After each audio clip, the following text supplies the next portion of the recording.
we go. Hello, and welcome to Season 4. And I make up the way the seasons work. Every time I take a break, it's a new season. So, Season 4, Episode 1, but it's not Episode 1, it's Episode 60-something or other, with Joe Zook. Hey, Joe. Thank you. Thanks so much. Absolutely. Thanks for joining me. And where are you joining me from? Woodland Hills, Los Angeles. In your very fine studio, which looks excellent.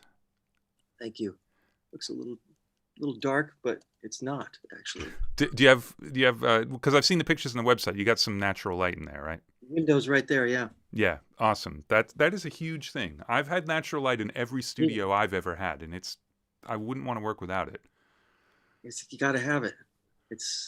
I think it was just from so many years of not, and you walk out and that was, it was a dream to build this place, and I had plenty of years to dream about it, and it was always like, yeah, definitely gonna need a lot of natural light. So how long have you been in that room? 6.5 years. Nice.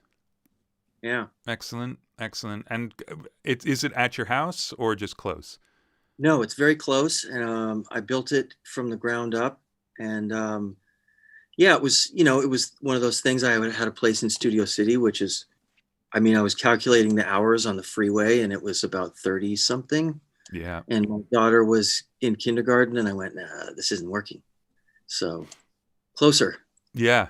Wow, what a difference, Plus with just the demands of people and what people are expecting, and Yeah. they want to change the bridge on the tambourine on the bridge Sunday night because they have a meeting at Monday 9 a.m. with all the executives, and you got to trudge down there, and it's way better. It makes you hate people a lot less. Exactly. To do the same work, you can generate a lot of hatred when you got to get in the car. That's right. Nice. Well, look, as I do on all of these shows, we start at the very beginning and then get ourselves into the industry. So let's start at the very beginning. Now, I know where you were at from around the age of 10, but let's go back in the Wayback Machine, how you got to be playing guitar at 10. Like, where were you born? Where'd you grow up? Was there a lot of music in the family? Anything to do with studios? Yeah, my mom played piano. My dad was not musical. He was the director of the Boys Club, the Boys and Girls Clubs of America. Yeah. And he was working at one in Denver, and he started the one in Boulder. So I was there, and I wasn't really allowed there until I was about 6, which I think maybe you're not even allowed there till you're 8. But, being the director's son, I got in a little early, just when I was tall enough to see over the pool table. They would let me in, and there was music on the radio there, but before that, it was really when I was about 4 or 5, and my older next door neighbor went into his much older brother's room, who had like the great vinyl collection and the cool posters on the wall, and like a waterbed. It was just like it was a world I hadn't seen before. Like, waterbed. Wow, a teenager, like, I was 4 or 5, and he played Sgt. Pepper's, and I just remember looking at the back of the album cover. I couldn't read yet, and I was just staring at it, and I'd never heard that sound before. We didn't have a good stereo or anything. It was just a little turntable and like an AM radio or a little radio. So I was impressed, and I was blown. I was like, I like music. This is something I like. And wow. And then I told my aunt about it, and I was thumbing through her records when I was visiting and saw the Beatles, and I was like, oh, I must have said something, because she gave me help. And the early Beatles, I think it had like Love Me Do or something like that. Right. Yeah, one of those best ofs.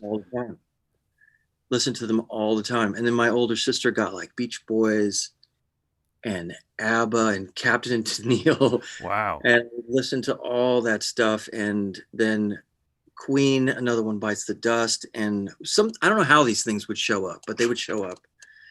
And that's way before, 10, way before 10. Right. And so you had a sense, with that set of bands, you had a sense of like record making right from the beginning. Like, not just, hey, this sounds like people playing instruments. It's like there's something going on here that's supernatural. Or That's about it. There's something going on here. I don't know what's happening, but I like it.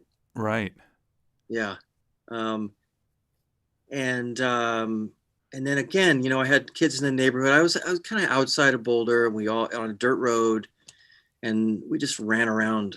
We would just leave the house and roam like crazy and go to friends' houses. And there was two or three other kids my age ish in the neighborhood, and one ended up being like the first drummer I ever played with, and the other one was started playing guitar. And I can't remember what exactly he was into, but I loved his guitar.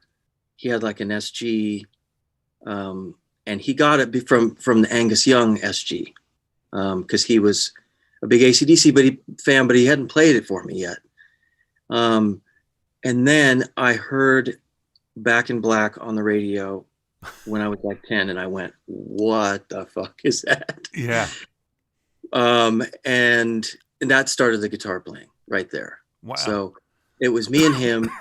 And he took me down to the music store, and I met the guy and begged my mom to get something. And I ended up with like a rental Les Paul copy, like an Epiphone or something. And she wouldn't get me an amp yet because it didn't seem like this was going to last, And so I had like some horrible headphones.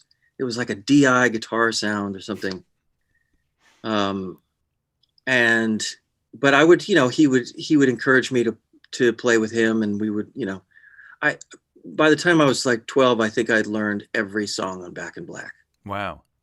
And I think it bears stating here that like people, you can listen to Back in Black now, and what an amazing sounding record, and it's iconic, but I don't think people realize how groundbreaking it is. Like when that came out, that sounded like the heaviest thing that could possibly ever exist. Now it almost sounds like corporate rock in a way. Like it's heavy, but it's not heavy in the way doom metal is heavy, and the stuff that's still pushing boundaries. But at that time, it was fucking huge. Well, and it was there was so much space, and it swung. I mean, it was a little bit funky. There was room, and his vocal line was swinging, and it was like, whoa. But I mean, what did I know? I hadn't heard much anyway. I didn't have anything to compare it to other than like the Beatles and the Beach Boys and, maybe Queen. But I was just, kind of shocked. And then it's one of those things, you tell someone, I remember I told a cousin of mine, like, oh, do you like music? Oh, what do you like? Oh, I like the Beatles. Oh, have you ever heard this? And, they turn you on to this and that. And I remember he turned me on to the radio station KAZY, and he gave me a bumper sticker. I can still remember it. And I would listen to that station at some point and heard again, like Van Halen, Running with the Devil. And again, my mind was just like, what is happening? This is crazy. With the dive bombs and the pick scratching and the whole, I mean, I was, what is this? I must discover this. So that was definitely like, from 10 through, 14, 15, it was definitely like the hard rock things. And when I would be kind of obsessed with them. And when you read an article of any of these guys, they start talking about people that they love. And, Eddie Van Halen starts talking about Eric Clapton. So I start listening to Eric Clapton. And then Eric Clapton's talking about, Robert Johnson and Howlin' Wolf. And so, on and on and on. It just keeps going. Yeah. So you were always like, it sounds like from the beginning though, you were into it like as a guitar player, like, wow, I want to do that. And it was about the guitar. Yeah. Yeah. Until my neighbor came over with the drum set, and then he couldn't get me off of it. And I was like, oh, no, you can leave it here. You don't have to take it home. We're cool. Nice. And your parents were cool with that? They were actually, yeah. That's good. Parents are generally not cool about drum kits. Like, I really wanted to play drums, and my parents like, no. And it's probably for the best, because I just would have been a mediocre drummer. But, yeah. Well, it was out in the garage, and, no one really complained. It was freezing cold most of the time, in Colorado. But, no, they were cool with that. They were. Nice. Nice. So then you started playing in bands, right? Mm-hmm. What, according to the interweb, your first band when you were 11. Yeah. All right. Now, what kind of gigs are you playing in this band, or was this just a rehearsing band? Oh, I don't know if we actually had a gig. So this is just No. learning all the stuff that you wanted to play, but as a group, basically. Yeah. Yeah. And, you know, it was well, actually, there was really like, I was in kind of a band, again, with the same neighbor who played drums. And we did play for a couple neighborhood kids.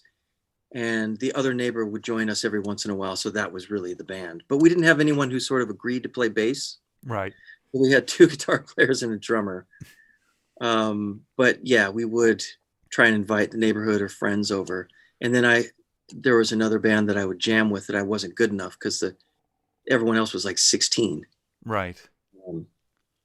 Which I'll never forget. And that because I went over to his house and he had a stereo in his room and a drum set in his room. And he put on Tom Sawyer. And I don't know if he played it note for note, but it sure seemed like it. And I had never heard it before in my life. So, and he had a pretty decent balance of the actual band on a really loud stereo, and he was playing along with it. Wow. Yeah. Wah, wah. And actually, you know, that was easy enough for me to play. Da-do, da-do. Yeah. I was enough to support his need at that time. His Neil Peart. Yeah. Man, that's funny. I actually had a friend whose dad was a drummer, and they had the same kind of setup. And this kid played, it must have been Tom Sawyer. I mean, it was a Rush song. And I remember sitting in that living room like, you've got to be kidding me. Mm-hmm. You know, amazing. But, you know, you just reminded me after you said the age 11, a friend of mine, you know, CU, Colorado University is right there. And they always had football games on Saturday. And a couple friends of mine would talk me into going down there to sell Cokes at the game. And basically what that meant is that we would sell Cokes for like just enough to get $10, like, you know, like maybe at halftime, right? And then we would just split and go to the arcade and spend it all on video games. And that year, the Who came to town, and I didn't know who the Who was. I probably heard him on the radio. I did hear him on the radio, and I put 2 and 2 together. You know, when Bob O'Reilly started coming on, I was like, oh, okay, I know this one. So, but it was a pretty hilarious show because we went to sell Cokes. I had no real interest. Jethro Tull opened up, then John Cougar Mellencamp, who got booed off the stage on the 5th song. I guess the Who's audience is sort of famous for booing people off the stage. Oh, I felt so bad for him. And then the Who comes on, and it was just nuts. And now, what year would this have been? This is like 83, 82 or something. Right. And first concert I ever been to. And not even on purpose. Not a ticket or anything. You know, we were just like wandering around, and we must have stopped selling Cokes somewhere around the end of Jethro Tull because we had our $10. And I thought we were going to leave, but it was like, no, let's just keep staying. And, you know, but that was definitely an eye opener because they were amazing. And the sound was amazing. Right. You know, it was outdoors and the windmills, and they were just on fire. It was great. Yeah. I mean, as a live band, fucking hell. Yeah. Man, so did that, you just you looking at Pete saying, I want to do that? I mean, yeah, I don't specifically remember, but yeah, I don't know if I actually thought I could at that point, but I just knew that I loved it. And, you know, I just wanted to listen to more. And did you become a huge Who fan from that? Oh, yeah. Because it was interesting. I can't even remember which interview it was. On one of these, we were talking about Pete Townsend, and like the genius for him was the songwriting and the rhythm playing. Whereas all the other guitar players you're talking about, it's all about the solos and the leads and the riffs and all that. But his rhythm playing was just insane. Yeah. You know, and that's what I thought about Van Halen too, because I was never good enough to play those solos. Well, I mean, I was good enough to play a few later on, but early on, I just skipped that part, but always admired like his rhythm playing was amazing. And then to go see them live a couple times, that's really what it was all about for me. Like the way he played rhythm was, Right. the leads, of course, mind blowing. And, when the band leaves the stage and he just solos, just absolutely mind blowing. To see him live in the heyday. Wow. Yeah. And I feel like he's not the first one, but I think he was one of the people that made a lot of people who are sort of a little snobby about music and like the virtuosos are all going to be in classical and jazz kind of say, all right, I guess not. Like Hendrix was doing it, but it was different. Yeah. It wasn't about technical prowess with him, but like Eddie, he's doing stuff that no one else can do on a guitar. Yeah. Yeah. And it's funny you say that because I remember being discouraged. Like the second time I saw him, I went, my friend said, I'm going to go home and practice. I'm like, I'm going to go home and burn my guitar. What's the point? Like, this is ridiculous. I can't come anywhere close to this, yeah. That makes a lot of people just go punk. Right. Yeah. Yeah. Do that instead. Get the energy going. So you're still in Boulder through 19, right? And you're working at a music store, saving all your money, buying stuff. But up until you left Boulder for Austin, did the recording side of things sort of appear at all, or was it all just playing? Totally appeared like fully. So there was a guy that worked at Robb's Music who, like right then, signed a lease on a studio or bought a studio or whatever, just a little shithole. And we were so excited to go in and cut a demo with him. And at that point, it was like, oh my God, it was so fun to go in and cut a demo. And I had that's when I found out what compression was. I had no idea. How do you get this guitar sound? I played him something. He's like, well, that's compression. No idea. And so that, that got introduced, and other, like, so many things got introduced. I was completely clueless, as you are at 16 usually. And so there was that. And then the next band I was in's dad had a jazz studio. He was a jazz bass player, and we went in there to cut a record or some more demos.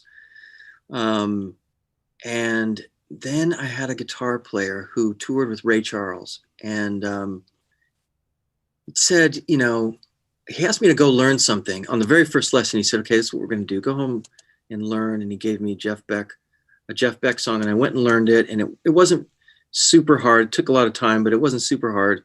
And I came in all confident, played it for him. And I was kind of proud, like, yeah, nailed it. And he said, wow, okay. He's like, yeah, you got pretty much all the notes right. He's like, the only thing is it didn't sound anything like it, like at all. And I'm like, wow, really? And he said, and so he just, went into the whole explanation of what tone is and how to hold your pick. And I just had to listen closely to tone. And once I started doing that, it was like the whole spectrum. It wasn't just the guitar anymore. It was all the drum tones and the vocal tones and the effects, and the whole thing really started opening up, and it changed the way I listened, really. Wow, that's awesome. Yeah, he was, again, kind of pushing me further away from guitar. My interests were more into the record making, and plus my tastes, were just, some of the gigs we would play, the bar owners or whatever would say, we would bring in all our friends, because they had a 3-2 drinking age there. You only had to be 18 to get into some of these places, and for the lower alcohol volume beer, underage type little things. And where was I going with this? About the bar owners telling you, they said, it was nice that you had some people here, but what the hell are you, like Bob Marley into Iron Maiden into The Cure into James Brown? Like yeah, what the hell, so? the hell is this? Like, I don't know. What do you mean? Everyone's up dancing. They seem to like it. And, that was just how I was at the time. I couldn't decide on a genre or a style, and as soon as I did for a long enough, whether that was a year or 2 or 3, I wanted to move on. And it's not that I just stopped liking the thing before. Right. I just discovered got excited something about something else. Yeah. Yeah. So it just kept going. And the more I got exposed to, the more I appreciated different styles. And, I just always loved entering a new world, when you put on a record and it's like, oh my God. And were you writing as well? I would write, that's another thing is I didn't write. I just did not wake up in the morning and want to write a song. I would write some riffs, and then the other guys in the band would finish it and write lyrics, maybe a melody. And I would, write a few things here or there, but it's just that. And I wish I was, I wish I was a writer. And I've thought about it later on and sort of made the attempt and realized like, just don't have it. Yeah. Yeah. I'm not a writer. It's a talent. So, but did you find yourself kind of producing the bands you were in, or not so much? I guess so. Yeah, I was definitely the sound guy. Right. I had the PA, and I was trying to tweak the sound and all the tones and everything.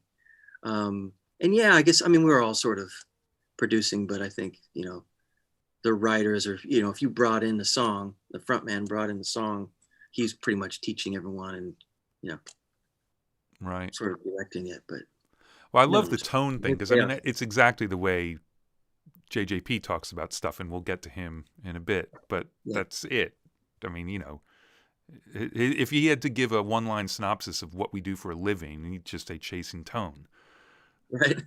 That's it. So all right, so you decide, what made you move to Austin? Well, at that point, let's see, how do I make this short? Doesn't have to be short. We got all night.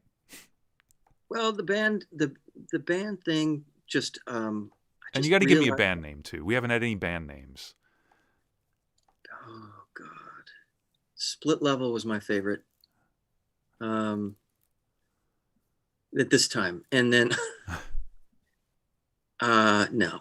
Come on, man. That's it. Oh, come on.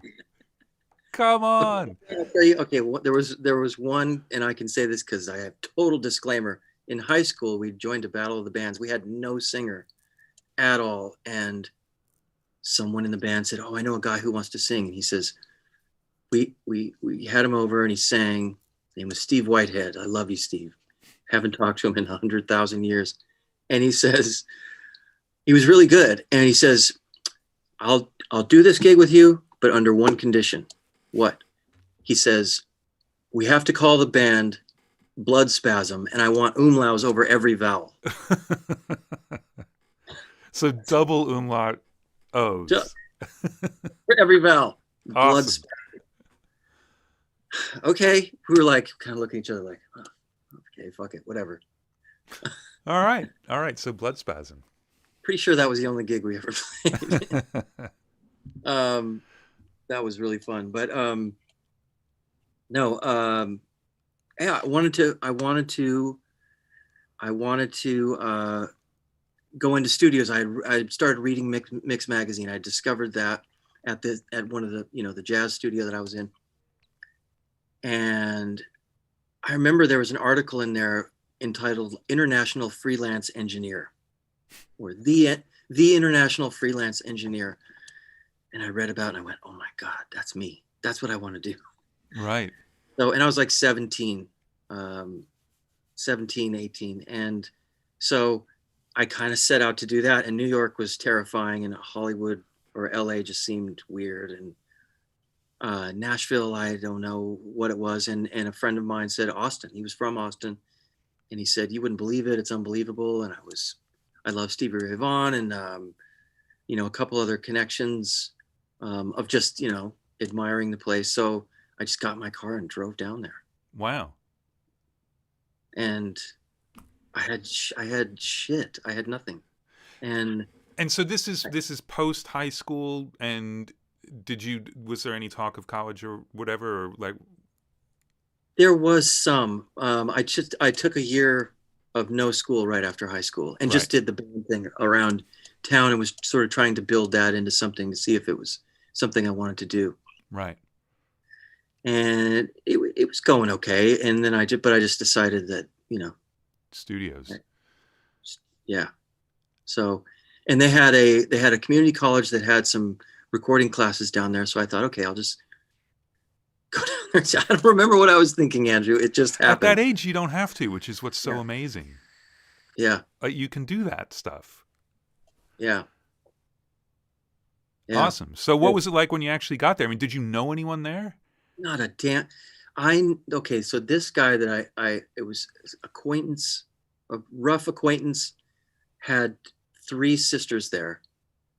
And he said I could stay with one of them or whatever. Out of those 3, someone will let you stay for a little bit. I mean, just the vaguest nonsense you've ever heard. Like, oh, okay. And, so I did. And 100 stories later, I was, I did stay with his sister there for a couple, 3, 4, 5 nights or something, and immediately met all kinds of questionable characters and started running around. I was just looking for a place to live and, camped a couple nights and, tried and stayed in a couple of shitty hotels and finally found a place to live and finally found a job and enrolled in classes and just, started doing it. Right. Like seemed like a good idea at the time. And, just met a lot of people, met a lot of great people, had a lot of fun right off the bat. And then the restaurant I was working at, bussing tables, there was another guy there who had a house and he invited me to live there. And so I did. And then I got flooded and I was looking for a place to live and ended up sleeping in the jam room of a band I joined.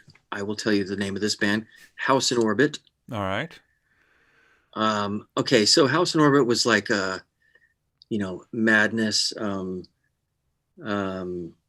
It was a ska, Fishbone, this kind of stuff.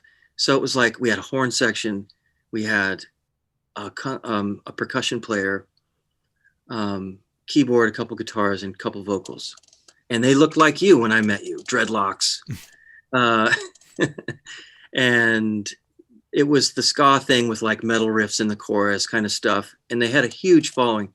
And I just joined as a rhythm guitar player, answered an ad.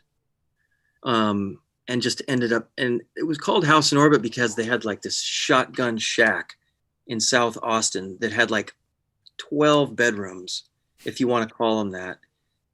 And, right behind a 24-hour restaurant, Magnolia Cafe, which is still amazing.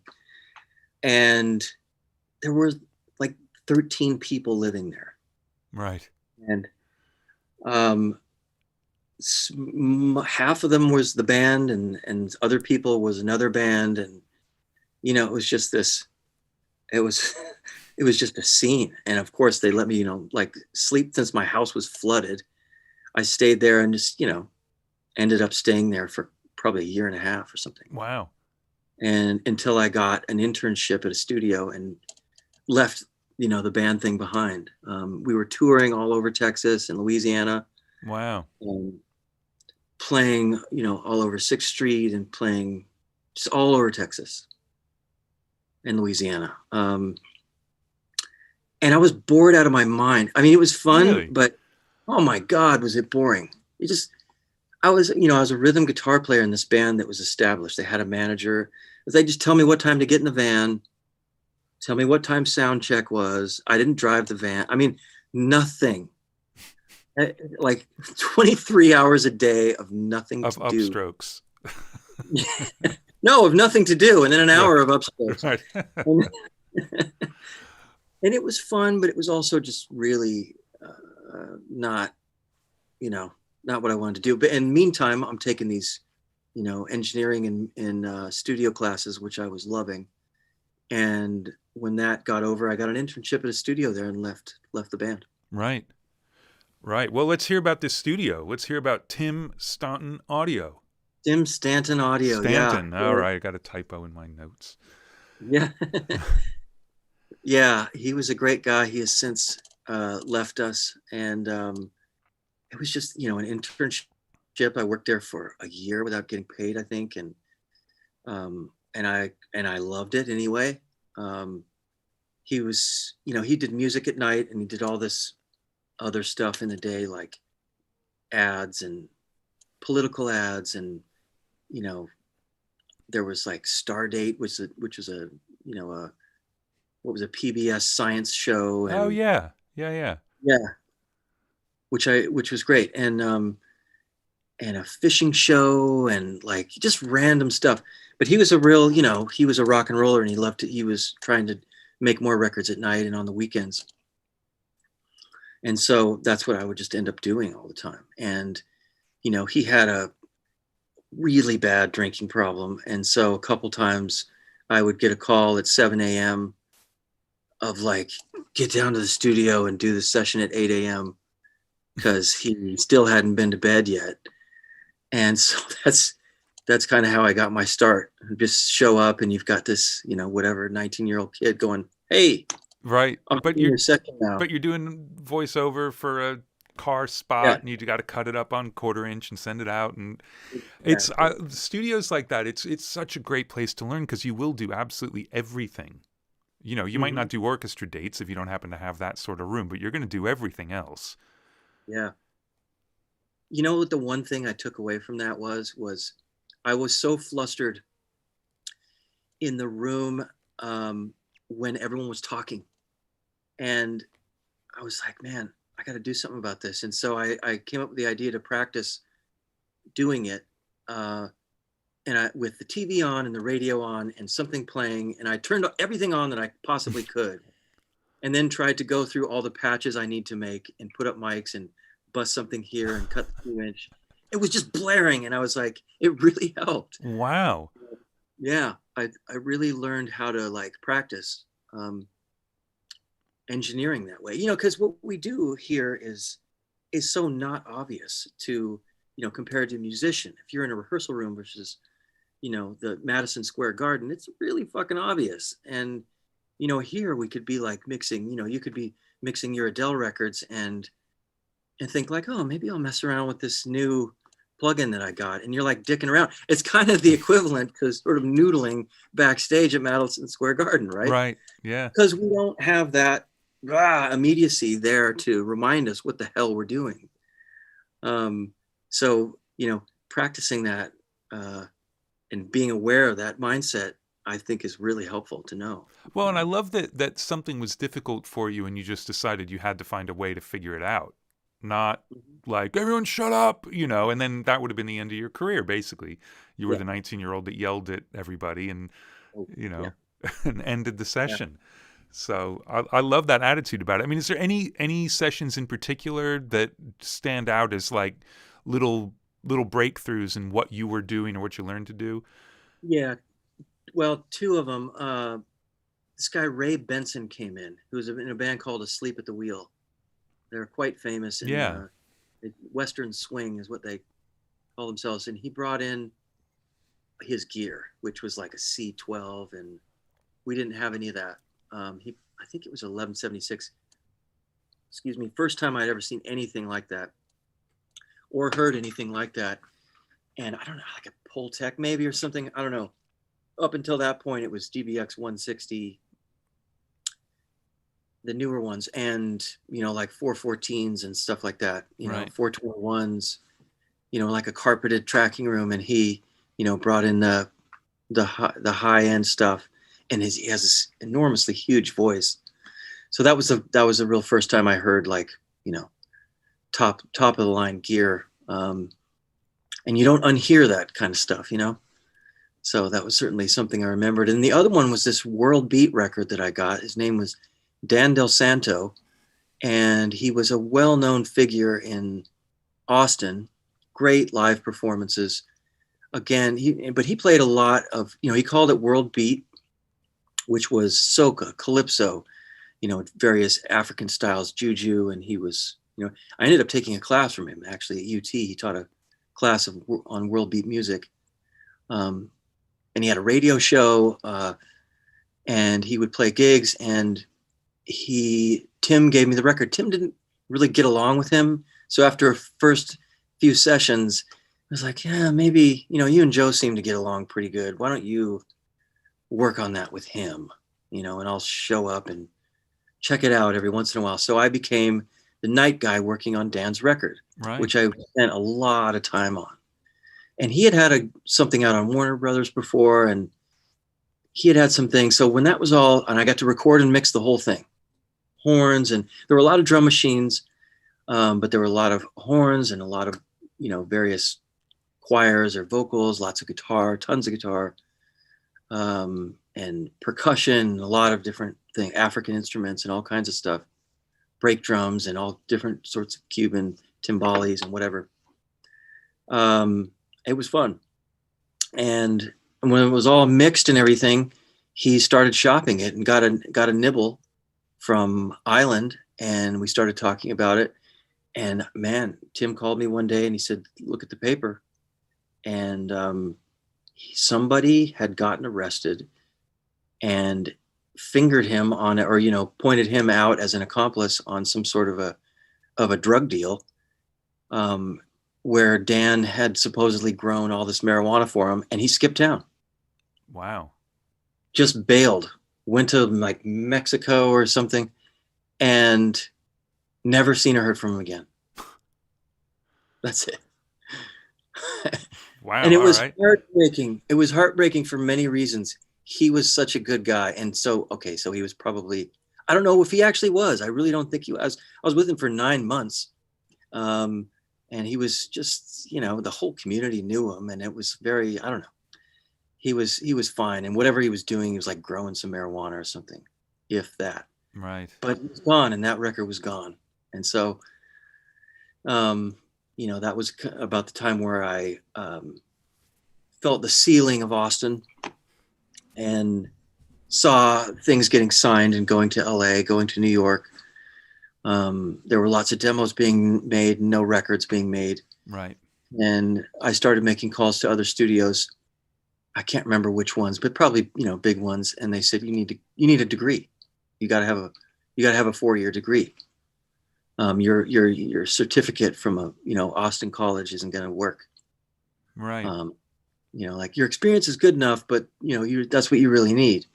So I started looking around, and Berkeley, Miami, Texas, or whatever, East Texas State, or what was it? Yeah. Texas State, Middle Tennessee State. Middle Tennessee had a good program then, yeah, and I think it was East Texas, yeah.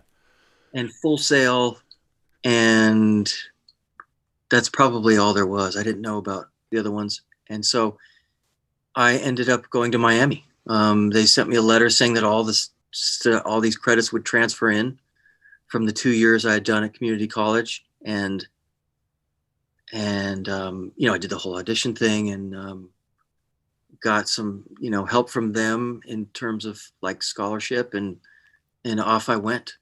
So before we get you to Miami, though, I just want to see, was he a good engineer? Was he a mentor? Did you really learn stuff from him, or was it you just got to be in the studio? I did. Yeah, he was really good. But he was really good with what very little he had. It was always a 414, and always that DBX 160, if anything. And, the AMEC Mozart console, standard EQs and stuff. And yeah, he definitely knew what he was doing. He came up in Chicago, and learned from, some really talented people out there. I don't know who, but yeah, and it was very basic. I was still learning the language, and Right. well, I mean, I learned what a mic pre was. No clue. Right. That was the first time I ever seen moving automation. Right. No clue. Clueless. So, yeah. So when you got down to Miami, you were going in kind of as a junior-ish? Yes. Yeah. So I thought. So you thought. There's a story there. If I had known what the truth was, I never would have gone. Really? So, oh yeah. Yeah, that letter they sent me was mostly bullshit. Wow. Yeah, it was like, here is your major. Here are your transferable credits. Oh, okay, that must mean that these credits transfer into my major. Oh, right. Yeah. No. Wouldn't you think? No. That's not what it meant.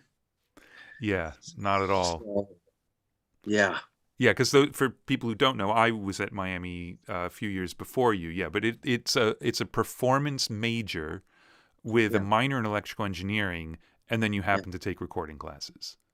Right. I think it had shifted a little bit maybe by the time you went, but it was basically that. Yeah. That's what it was. Yeah, and none of the recording classes you took anywhere else were going to take the place of the recording classes there. And yeah. No, but even the basics like math and history and English and other things. Really? Those didn't transfer in either? They only ended up giving me like maybe 3 or 4 classes. Wow. Yeah. And it's not like Miami was some stellar academic institution. They were football and music, and that was, well, and marine biology. But marine biology, yeah, but that was kind of it. I mean, they were not known for their math department. No. Wow. Yeah. So who was there when you got down there? And I'm asking for me, not for the audience, because they won't have any idea. Ken Pullman. So Ken was still there. Great. Yeah. Great. Yeah. Yeah, he was great. And I knew who he was because he wrote the digital audio column in the back of the book, back of Mix Magazine. And then he wrote the book, Digital Audio. Like it was. Yep, taught from his own textbook. Yep. That's why I ended up in Miami, was his articles in Mix Magazine. Absolutely. Right. Yeah. And he was great. He was a great teacher. And okay, so my 3rd day in Miami was Hurricane Andrew, right? 3rd day. I didn't realize it was that. Maybe it was the 4th day. Okay. Again, clueless. Why am I going? Stupid. Why am I getting on a plane to go when there's a giant eye coming towards? Anyway, it was.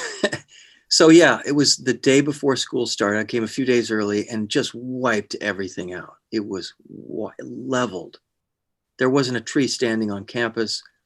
There was not a square foot of pavement or grass anywhere that didn't have some kind of debris on it.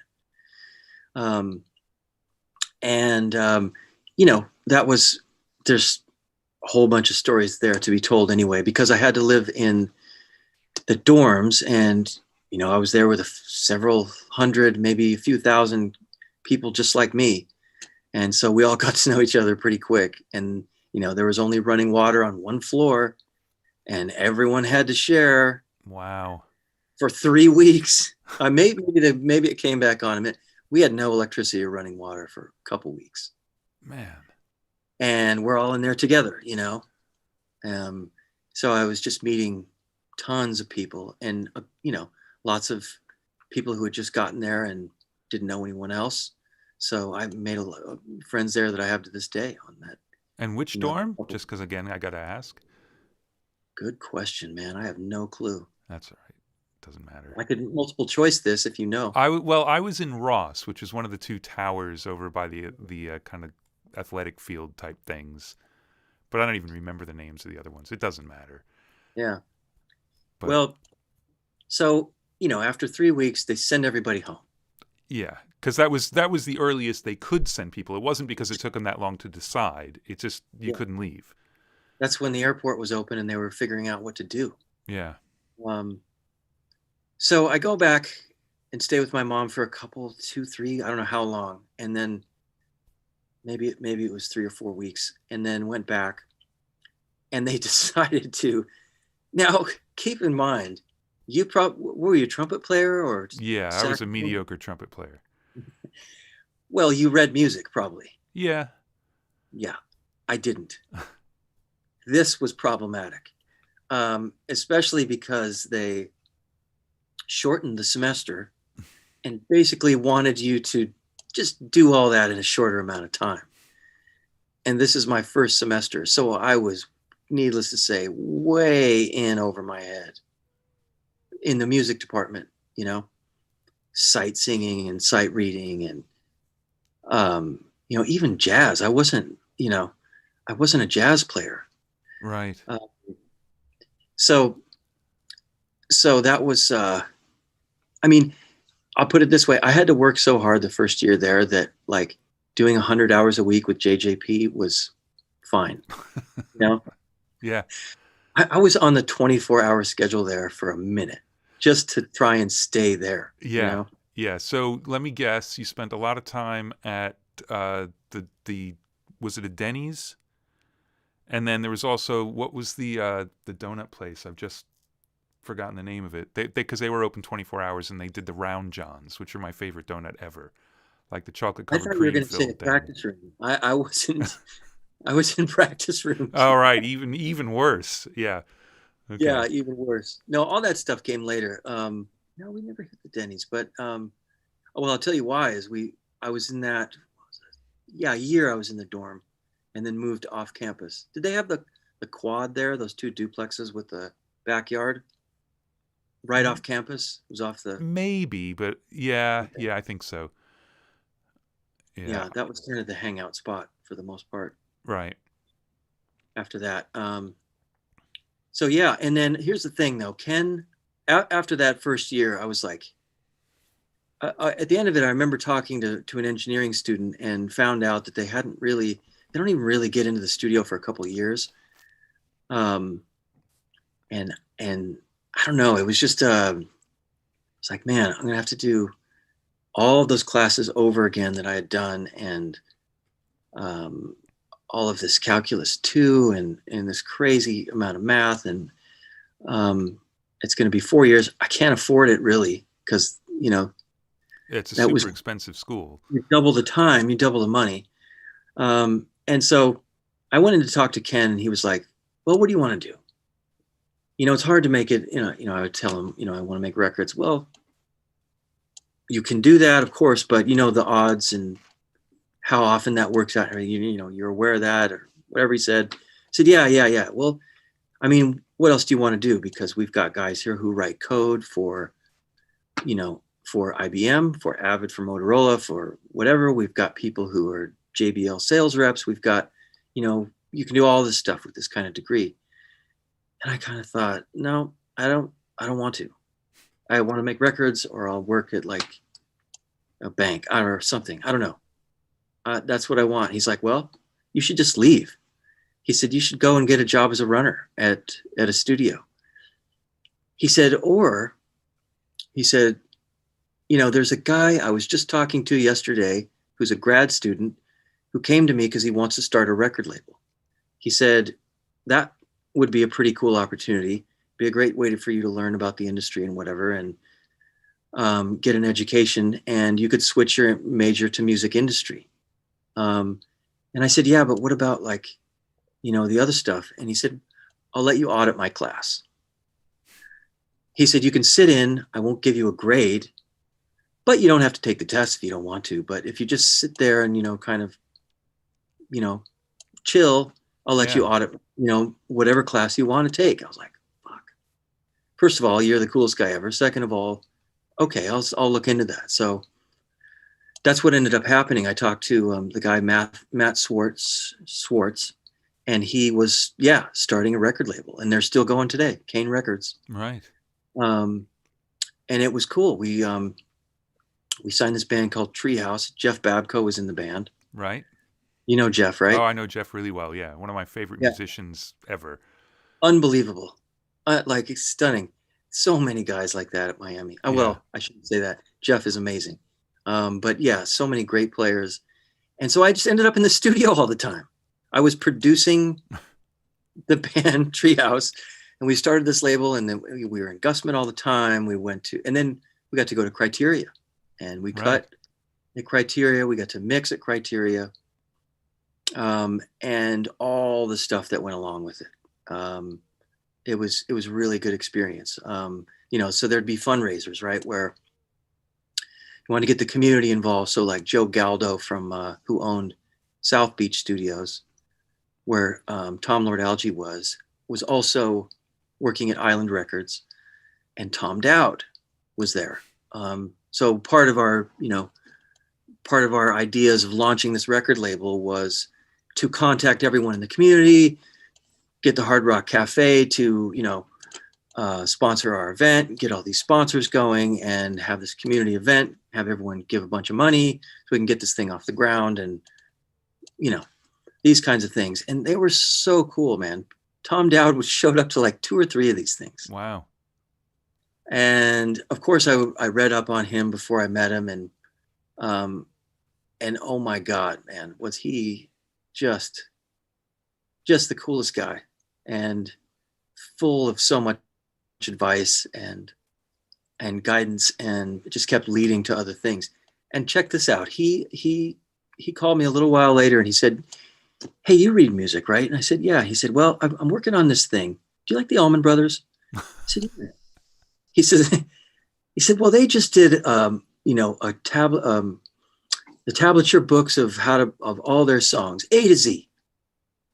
And I just want to make sure that it's like, it's presentable. And before we release it, just someone to check it over, make sure it's right. They did everything." So he comes over to my place that I was living with a stack of CDs this big and a stack of sheet music this big of every Allman Brothers song with both guitar players, A to Z. He says, "Yeah, check this out. Tell me what you think." Like, yeah, okay, no problem. That's a full-time job for months. Yeah. So, but that's just the kind of guy, he was, and he was so welcome and warm. So, yeah. And were you getting to engineer at all in this stuff, or you're producing? I don't think at all. Right. No, I was playing and producing. And did you audit a bunch of Ken's stuff, or did that kind of, yeah? I think just the digital audio class and maybe one other, but I think it was just the digital audio class. I think there were conflicts with other classes. Right. Yeah. So you stuck with it. You start a label that's still going. You get your 4-year degree. Yeah. Which, however many years that actually took, who knows? It took 3. Because I went in the summer and over Christmas break. Right. Yeah. And then you decide, all right, maybe you will go to LA. Yeah. I had a friend from Boulder who moved here and started a band, and I knew that, and I gave him a call and said, "What's going on? Thinking about possibly this." He said, "Oh man, you got to call my manager. Rick Stevens owns the record plant. He's my manager." Holy shit, are you serious? And sure enough, I called him, and then guess what? He's a Miami grad. So it was like, and again, nothing in writing, nothing promised, nothing. Just like, "Come down, man. I'll give you a job. No problem." Great. Get in the car. "When are you going to be here?" "Well, it's going to take 3 days. It's May, and I'll see you in like October. Yeah, whatever. Just come, So I did, crazy. And it was kind of like that actually. But when I got here, it was under construction, but that's a whole other thing. But yeah, that's why. That's why I came to LA, because the guy just like over the phone said, "Come on, I'll give you a job as a runner." Wow. Yeah. And so did you end up at Record Plant? No. Because was that when they were building the newer one, or what was going on? Exactly. Yeah. And that's why I couldn't work there. He said, "Oh man," actually I didn't even talk to him. I think it was Rose. And Rose said, "We're under construction right now, but come back in whatever 2 months or whatever it was they said, and we'll get going then." Again, and I was kind of like, leaving there, really, you expect me to just sit there for 2 months and wait for maybe?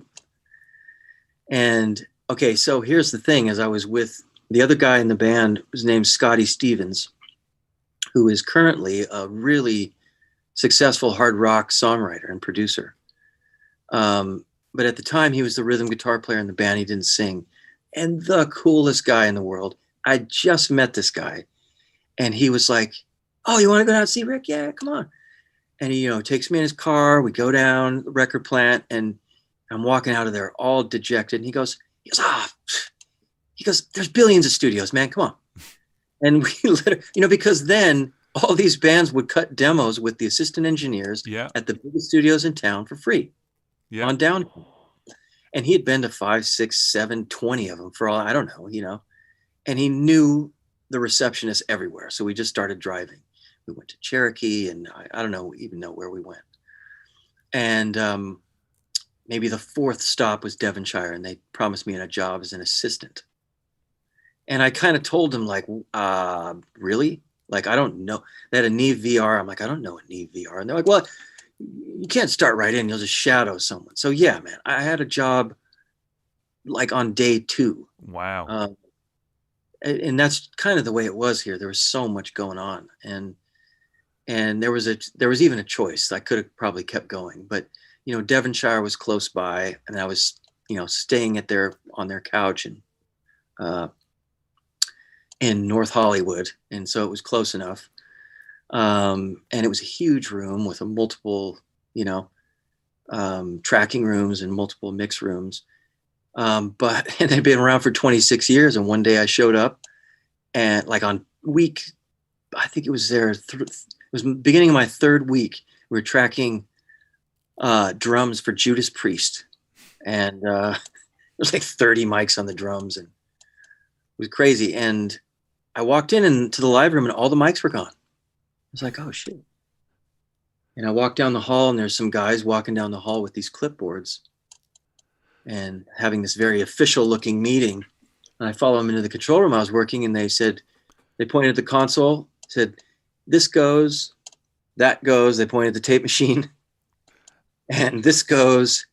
And I was like, what the fuck is going on? Oh, they repossessed 5 consoles and like 8 tape machines, put them in a giant Mayflower truck, and drove off. I remember that happening. You are like at the center of a lot of disasters here, pal. Exactly, man. It was. Now I seem to remember, and it's probably an apocryphal story, but that at one point somebody actually went in with a baseball bat and started beating on one of those consoles before it got repoed. Like, he was so upset about what was about to happen. That may not have happened, but I don't think so. Nah, damn it. I walked around. I didn't see any damage. Let's pretend. Maybe it happened later. I don't know. Yeah. Wow. Okay. Yeah. So then that didn't work out. That didn't work out, and I think maybe a week later, I had a job at Conway. Wow. But man, I mean, when you landed there, and all of a sudden you're working on a Judas Priest record, you must have thought, like, holy shit. Out of my mind. So excited. Yeah. So excited. Like, just, yeah, it was ridiculous. And then to be able to go walk into Conway and say, like, hey, yeah, I worked at Devonshire. I was definitely not like that, because here's the thing. I felt so fucking over my head because, you'd put a VR in front of me where I hadn't even been on an SSL or a VR, any sort of large format, highly automated console. I mean, was it still the MCI? Well, it wouldn't have been the MCI, but the Sony thing at Miami. Yeah, Sony 3024. Yeah. I think they did have an MCI JH24 track, but most of what we were doing was on the 24 digital. Right. Yeah. But I wasn't in charge of that anyway. I was producing those. Yeah. So I was like Mr. Manual all night long and asking questions, and but I got to shadow someone, and they were taking me through it, and the tech would run me through everything for a couple hours, and they knew I didn't know anything, and they were teaching me, and so I was flying by the seat of my pants there, but and I the whole time I was thinking, like, am I ready for this? Like, what? So when Conway said, we'll definitely not hire you as an assistant, but as a runner, I said, okay, yeah, cool. That's where I belong, man. That's, I don't know enough. So, that was that. And it was, there was but I actually worked at another tracking studio there too, called Sound Chamber. Oh yeah. Giant orchestral room. Yeah. And they were doing 80-piece string sections and everything. And so I did a few of those for a couple weeks as well, as shadowing an assistant there and sort of in training to be another assistant there. And that's when some of the phone calls and some of the feedback started coming back from some other studios. And I didn't want to be at a movie studio making orchestral records with 80-piece orchestras at 8 a.m. every day, because they were hardcore. Yeah. Yeah. And they really had that whole market down. And that was something to see for sure. Right. And this was, of course, where, other than Capitol, all assistants were made freelance. Nobody was actually like employed anymore. So you would have to know a few different rooms because you might not get work at a place for a while. And True. Yeah. True. And at the same time, yeah, well, it depended on where you were in the rotation, I guess, because Conway, they were busy 24/7, 365 days a year, booked. Yeah. So, but the assistants would get tired. So maybe a guy would work for a month on a record and then be just spent or exhausted. So he would want to pass on the next thing. And so they might have, yeah, like you said, they might have guys who, work for 4 months straight and then take a month off. Maybe they go work in another studio, but I think a lot of the time they just take the time off. Right, right. So you'd get people who did that, and then you'd have the people who floated and knew like 8 different studios and would just fill in everywhere. Yeah. Yeah. Yeah. Yeah. So what kind of mess you get up to in Conway? Because you weren't there that long, but Conway was a hot mess. It was 6 months that felt like 2.5 years. So it was like we had the Dust Brothers in with Beck doing Odelay. We had Mick Gazowski and Babyface in with Eric Clapton. We had George Duke and Natalie Cole, full tracking with like all the cats, like Greg Fillinganes and Ricky Lawson and Paul Jackson Jr. And I think it was Eric Zobler engineering. Jerry Finn was working there all the time. Right. He had just done Green Day and had blown up. So he was doing one punk band after another because he was an assistant there as well. Cavallo, Nathaniel Kunkel and Lyle Lovett and, Marilyn Manson or no, that was after.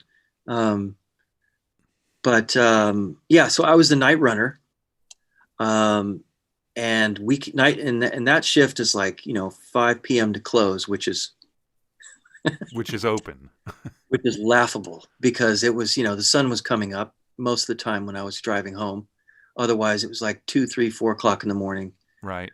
And the way they do things there, Conway's amazing. To this day, I think it's probably the most well-run studio I've seen. The organization and everything about it. So. The night runners were the janitor, and it was, you're like the janitor at the 5-star hotel. So I would literally be, I would eventually work my way into the rooms as, after you get to know the assistants and whatnot, they would let you into the room to shadow them or to help or just to, do whatever jobs they didn't want to do.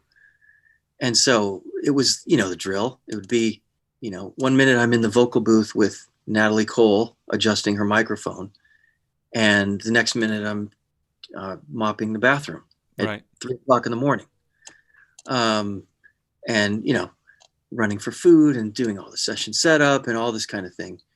And the hours were just insane because they would say hey, do you want to shadow me on the Mick Gazowski Babyface Eric Clapton session tomorrow?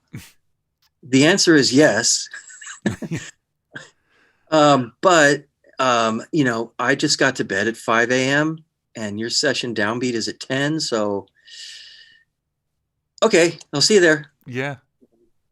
And then, then at 5 o'clock rolls around after, and I wasn't that busy. But still there and still doing whatever needed to be done at whatever time. And 5 o'clock, back to being a runner again. And and that was my choice, is no one's paying me to do that. No, of course. And I couldn't care less. Yeah. Couldn't care less. I just wanted to pay the bills and get knowledge, And so what made you leave after 6 months?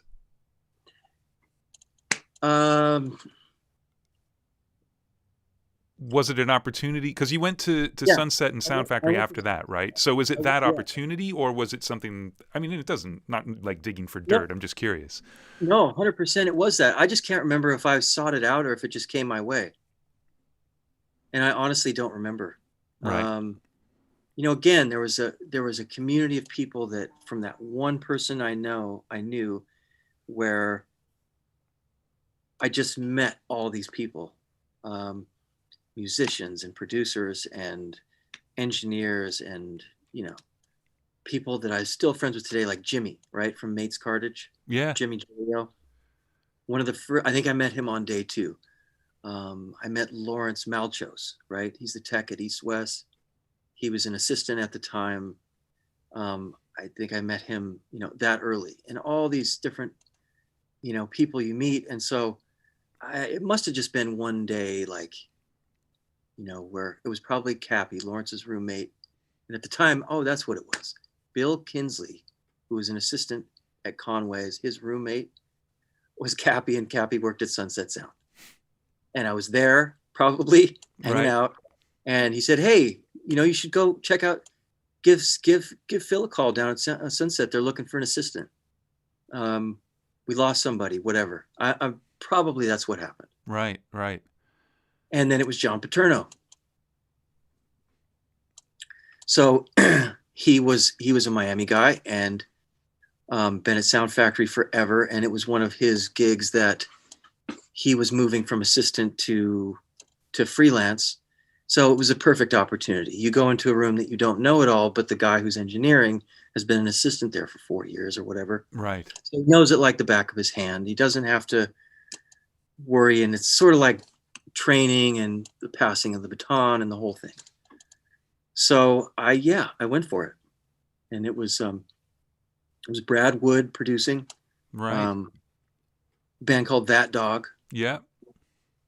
The Warnkers, it was the Hayden sisters and Anna Warnker. And it was great. It was long, very long, maybe 8 weeks or something.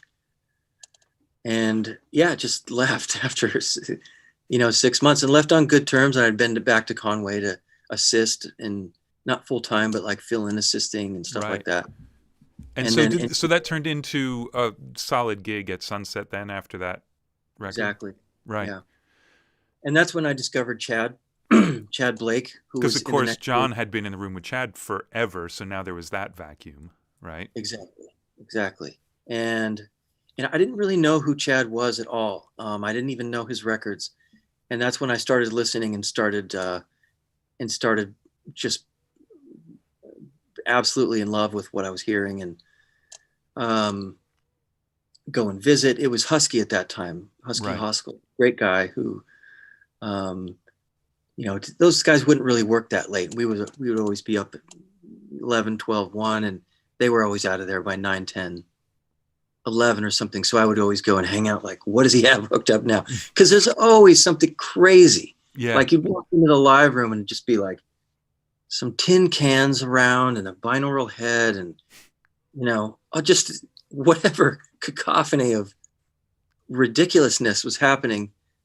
And that's just in the live room. Then you go into the control room and there's all these pedals hooked up and he plays something of like a rough of what they did that day. And I was just blown away, and started digging into more of the records that he had done in the past and became a fan and sort of had my sight set on being the next assistant for him after, Husky decides to move on. So, and it took a while. It took 3 years probably. Right. So I started moving around and going to Sunset Sound to do sessions there as well. And that's where I met you. Yeah. Hanging out, eating some peanuts, wishing I was Tchad. Yeah, I think a lot of people did that around that time. Yeah. A lot of people did that.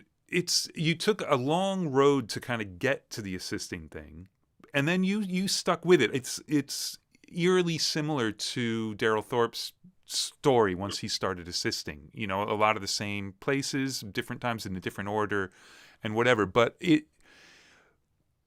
did you feel like you just still had that much to learn, or was it just that was the progression of things? Because with Daryl, he really talked about it like he just did not feel like he was ready yet. He just wasn't ready, and he wasn't ready, and he wanted to keep learning and keep doing this stuff. And it wasn't at all thwarted or anything like that. He didn't feel like it took too long, and he loved being able to go out a little bit on a limb and be freelance for a second, but then come back to a gig.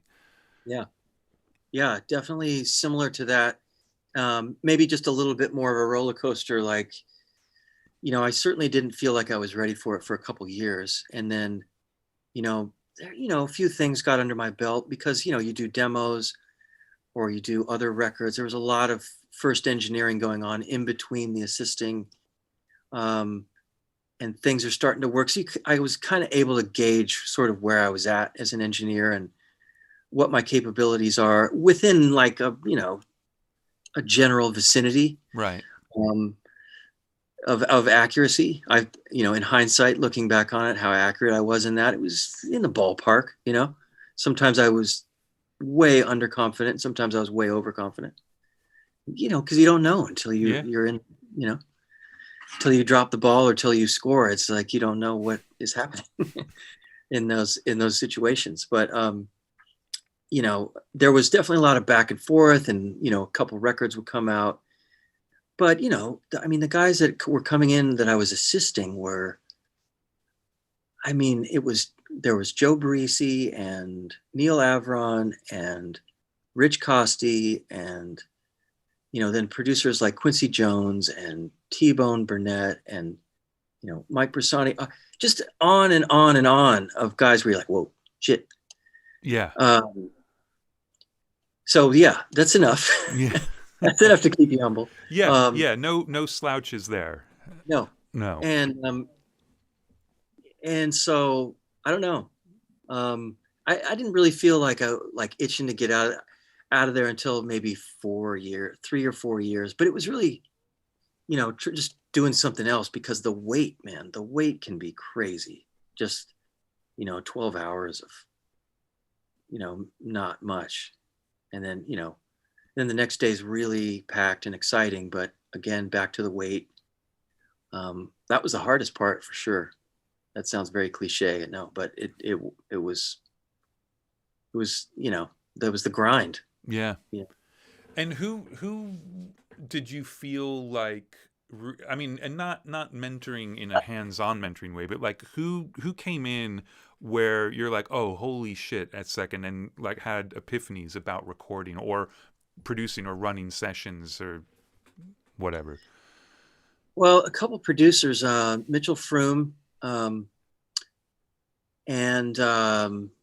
then, Val Gray, right. Val Gray, unbelievable engineer. He did like, JT, James Taylor from the 70s that won Best Engineering Grammy, and just his discography is crazy, but really, really good engineer. And it was, he came in to do Real Big Fish, which seemed like an odd pairing, but it worked great. And really old school engineer, really old, like, all the faders are in a straight line and it sounds like the record because he's just mixing everything. Right. And he mentored Nico Bolas and another line of, people. But he was definitely eye-opening in terms of how well a band is going to perform based on their headphone mix and what they're hearing. Yeah. And his patience. He was so patient and just sort of knew like, oh, we're going to get it. It just has to be right. And his bar was like here. It had to sound like a finished mixed record before you hit record. Right. The arrangements were completely worked out. The parts were completely worked out before he even got to the studio. And then once you got into the sound, it was just like forever. And this is, 3 days on a drum sound but relaxed, not like it was like right. Nobody cared. It just was. And then when the drums, then you get then the drummer go, and here comes the bass player for a day, you know, and then he goes away, and then okay, now the drummer and the bass player come out, and then they just play together, and he just dials in the headphone mix for hours, and, you know, and then getting him back into the studio. It's taking so much time to get them feeling comfortable with what they were hearing in their headphones. Right. And that definitely made a lasting impression on me, because, you know, he would tell me about how, you know, this is what he used to do with, you know, back in the day. He's like, they really do the work. You know, you get out of their way and you give them every opportunity, but they are going to make the record sound great. Not you and your little EQ. Right. You know? And I don't know if he said that, but that's what I was hearing. Yeah. And that's what I gathered. And then the more I would do it as well, you know, you would realize, like, you know, like, how many times have we seen, you know, the drum doctor come in and say, hey man, you want to hit for me for a minute? And he, you know, he's playing Abe Laboriel's drum set, and you're like, wow, that sounds really good. And you get your levels together, and then Abe sits down, and you're like, oh, 30 dB louder on every mic. And just like the tone. It was live, and you're like, yep, thank you very much. Yeah, I'm a genius. You know, so there's that. And then, but having that, you also know when the drummer or the musician is not giving you that. And you're like, okay, I have to step in and do something here, because I've done everything I can to give them the opportunity to sound amazing, and it doesn't. So, oh shit, now what? Yeah. You know? Now, was the 3 days on the drum sound, how much of that was the drum kit and how much of that was control room stuff? It was at least, well, if you count the drum set and the room, it was probably 2 days of room and drums. Right. There wasn't even a mic on anything but the bass drum for a day and a half, because right. It was moving the sound. It was moving the drum riser around. It was taking the carpet off of the drum riser. It was putting a different rug on the drum riser. It was, you know, changing the front head, changing the back head, changing the tuning, changing the beater, all that. Wow. Before, yeah, just, you know, which would have been exhausting if Val wasn't just so nice about it, you know, and the band was, nobody was stressed out, and, you know, it was fine. There was maybe a couple of them might have been like, day 3, are we going to get going here? Right. You know, but for a couple days, everyone was completely fine with it somehow. Yeah, yeah. And then, of course, once it's all right, you probably cut the record in no time. Exactly. It was just flying. And I love that story, because it's like, when I talked to Ken Scott, and he was talking about the, the Fleetwood Mac record. Was the Fleetwood Mac record? I don't remember. Anyway, but it was like the same thing, where like he's so used to the Abbey Road thing, like you get the drum sound in 5 seconds and you work, but then they spent a day and a half on the drums or something like that. And I actually went back and asked him later, like, hold on a second, I forgot to ask you, like, what were you doing for a day and a half? Because you're used to engineering a drum sound in an hour at the most. Yep. And he said, it was tweaking the drum kit. It was all physically tweaking the drum kit. Yeah. Yeah. And that's it. Because they weren't going to change it. You know? Now, you know, and the more modern approach is to do the opposite. Yeah. You know, you get a drum sound in 10 minutes, and then you spend 3 days tweaking with as many mics as possible, just so you're covered. Yeah. And then then samples and editing and Yeah, 3 days of editing and samples and all this stuff to get there. But what doesn't happen when you do that is the reaction of people when they're playing to those drums. Yeah. And just people play it differently. Yeah. You know? Yeah. Anytime I talk to a school or something like that, and they'll ask, like, okay, if I'm going to set up a studio, what's the most important thing? And it's like the headphone system. That's it. Communications and the sound. Yeah. Yeah. Yeah. Yeah. It is huge. That's pretty amazing. And have you managed to like take that with you, or is it, because for me, when I hear that, it's exciting, but it also makes me sort of panic, because it assumes that it's going to keep getting better and you'll finally get there in the end. Whereas I feel like I would try and do that. We'd be 3 days in and it would sound exactly the same or worse than when we started, and I'd just be fired. Like that'd be the end of it. Excellent. It's an excellent point. Yeah, easier said than done. Yeah, that's an interesting point. Is you got to be careful with that, because if you're gonna spend that much time, it better be like, oh my God, this is fucking amazing, because it's like, what, 3 days for this, really? Yeah. Um, well, you know what? Luckily, no one was ever gonna allow me to do that anyway. Not even close, man. So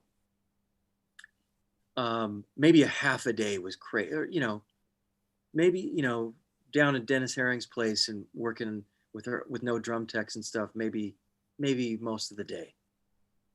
That's probably the extent of it, and it's not. I mean, 3 hours. People are going, "What the hell's going on?" You know, it's just not acceptable anymore. Yeah. But so Yeah. I've always had to take that as kind of a bar of a way extreme, but just take the general philosophy behind it of that's the sort of the beacon of what you're trying to get. Right. You're trying to get the musicians to make their instruments sound the best they can and play the best they can, so they can hear what they need to hear. And the hardest part about it is just finding the space to let people do that, because there's so much angst and people are like, let's get going. We got to, Yeah. this and that. And there's, And also, it that's requires good musicians. totally. Yeah. I mean, if you're going to have to chop it up anyway, you're never going to get to that in the room. Yeah. I mean, but that's true for any, like, the people in this band were not studio musicians. I mean, they were all great at their instruments in their band, like in this Val Gray example I'm giving you, but they weren't some kind of ringers or anything like that. It's the emotion that when they want to feel something from their guitar or their bass or whatever, they feel it. Yeah. It's that simple. And it's not like, oh, can I hear it well enough to get it in time? That's part of it, but it's not. But it's like, when I hit it, is it as exciting as I think it is coming out of the amp? And yeah. Yes. Yeah. And I suppose it shows you that Val had a really good understanding of the band. He's not trying to make them fit some other mold at all. He's finding what they need. Right. Which is pretty impressive. It's all about listening. I mean, that's it. You just said you spent 3 days listening, basically. Yeah.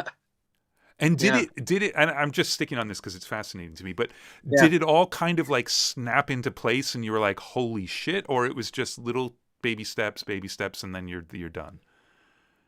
Oh, no. Well, it was baby steps until we actually wanted to record. And, when we recorded the first song, it sounded like a record. It sounded done. Because now Val was also rehearsing his mix moves while they're running through the song, and while they're doing, and he's marking the faders, and he groups the faders to those microphones, and he's mixing while they're performing. Right. So when you hear the playback of the first song, you're just like, fuck, it's, you pretty much, and then like, man, this arrangement isn't working. Oh, that pattern isn't working. Oh, that part isn't working. Or go quickly into a quick little overdub to see if this little part we add here fixes it. And, nothing was really recut for any reason. It was just, and everyone kind of felt like, yeah, our band and our song just got captured. Right. And I've taken that and, as often as I could into other sessions. Because that's a really fun feeling. I mean, as an engineer, it's really fun to hear that all go down. Yeah, to go from nothing to everything in 4.5 minutes. Yeah, and then you're on, like you said, you're on a roll, because day 2 comes and you're on a new song, and all you have to do is tune up and hit record. There's nothing. Yeah, and it also, when you get it like that, when there's something wrong with the song, because everything starts to sound like shit. Yeah. Same drum kit sounds terrible on a bad song. It doesn't make any sense. Yeah. Yeah. There's a lot to be said for that. And now the other guy I mentioned, Mitchell Froome, one of the things he did that's very different from Val was he didn't spend much time in the studio. And we're tracking this record, and I think John was engineering. And it was Joan Osborne, and the sessions were like noon to 7. And he would get so much done in a day. And I would, having spent all this time with these other sessions that, maybe we're there for 6 weeks we got half of the overdubs done on a record. Right. This whole thing is cut top to bottom. And just his ability to make decisions very quickly and really broad strokes on what should happen with arrangement was made in such a short amount of time, because he was so clear-headed and focused on big picture song feeling. Yeah.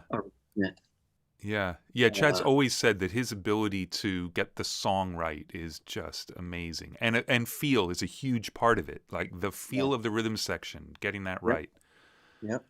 And he would just gut feel it and check with musicians. That's another part that's so great about being with a bunch of people in a room is, someone's really strong opinion will come up and all the little minor ones go away.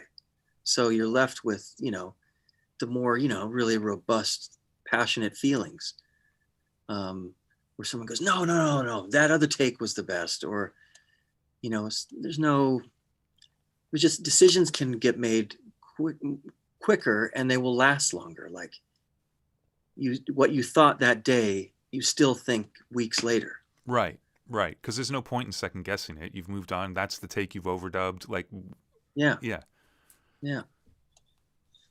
So Mitchell is a master at that kind of stuff.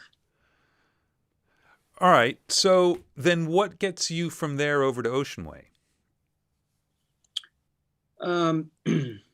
Well, we skipped over Tchad. Well, yeah, okay. I was just looking at my notes thinking, hold on a second. You talked about Mitchell, but we haven't actually talked about the 8 months you spent with Tchad. So... Yeah, so Husky finally went independent. I don't know. He was probably assisting Tchad 3 or 4 years and started doing like Sheryl Crow records and doing Nora Jones and like huge things. And so I got to get in there and work with Tchad tracking and mixing for almost a year of just Tchad. And it was kind of an even amount of tracking and mixing. Los Lobos and, Randy Newman and Sheryl Crow and various other things. But yeah, mostly mixing. And he was still on 24-track analog. Yeah, 15 Ips SR, right? Yeah, 15 Ips SR. There was no DAW in the room. Actually had a 2-track Sadie editing thing for mastering or whatever, but it was never used. Right. Session editing or anything, And how was that? I mean, because it was the dream. Okay, so Tchad, I call him like the Jimi Hendrix of engineering, especially at that time. You know what I mean? Because it's like Strat, Marshall, wah-wah pedal, pentatonic scale. Go ahead and be Hendrix. Have at it. Because that's kind of what Tchad was. He had, this API, EQs is all he used.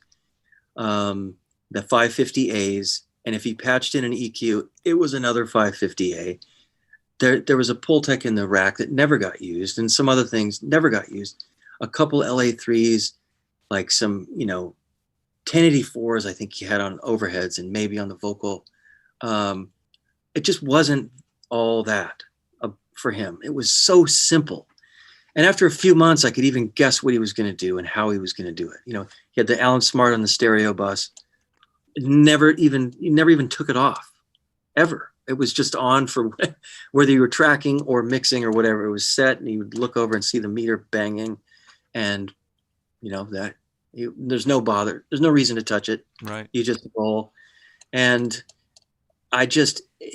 everything he would do, I kind of knew what it was, and in a way, right? And then after a few months of this, he had to take a break, and he got to leave his gear, and he was so cool. He said, and he had his drum set there, which is what you hear on a lot of records. It's like 18-inch Remo with a power stroke on one side and nothing on the other. Yeah, open kick, which is insane for the amount of low end. In that room that you could barely fit a drum set in, padded like Yeah. an insane asylum. With Deadest thing. the head staring at you over the toms. With an women head staring over the drum. He left everything and he said, yeah, man, you're welcome to use all this if you want. I was like, oh my God, this is going to be me. You're going to call some people. You got to come down. We got to check. I got to track all this. And so I did my Tchad impression, and it was obvious that it was like the IKEA knockoff of what he does. And it was very frustrating and unbelievably valuable at the same time, because I told him about it when he got back and played him what I had done. And he told me kind of his experiences kind of going through similar things as I did. Yeah. To the point where he just said, fuck it, I'm just going to do what I do. Yeah. I mean, he started doing his thing because he was sick of trying to copy Clear Mountain. Exactly. Which is hilarious because when I was with him, we never plugged in a reverb. Not once. No. And Clear Mountain probably had 18. Yeah, but he and Mitchell made like the conscious decision, like, fuck that, we're not doing that anymore. Very inspiring to me. Yeah. It's hard to do, but again, that's kind of the beacon of like, that's where we should be headed here. If you really want to be like Tchad, don't be like Tchad. Yeah. Don't sit down. Yeah, you follow the concepts, not the screenshotting the plugin settings. Right. Yeah. That being said, I'm looking at a level lock right here that I use, but man, I screenshot everything he does. Yeah. So anyway, watching him work, I just realized he's just so musical about his decision making, and he's trying to create movement, and he's trying to create feelings, and he's not trying to engineer, and the more I kind of saw, how I knew what he was going to do, but had no clue what he was going to do. And then at the same time, like, it's not about the knobs. Stop with the knobs. It's not, because no matter how I turn the knobs, they don't work the way he does. He does it. It's not the right time. It's not the right feel, tempo, whatever. Just stop with all that imitation stuff, and then look at it more like a musician would look at it. Like, if you're a John Bonham fan, you don't just try and be the exact copy of John Bonham. You just try and let that influence you and let it leave you, and try and find yourself in there somehow. And so, definitely that's the big takeaway from Tchad. Right. Was to be as confident as Tchad in your own thing. Yeah. Yeah. You'll get there one day, but I've given up. It's not going to happen. But yeah, absolutely. It's a huge lesson, because there are so many great engineers, and especially now everybody's making videos and you can really see what they do and all of that, and it gives you this idea. And I still pick up like concepts from watching videos all the time, and I do it all the time. But yeah, you can't ever, the knobs are set the way they are because of what they heard, not because that's where the knobs go, and you'll never hear it the same way. Yeah. So yeah. So all right, so what made that stop then, and have you move on to Ocean Way? That stopped because he got hired to do a Pearl Jam record in Seattle. Oh, right. Yeah, so he was gone for whatever it was, 6 months or something, I don't know.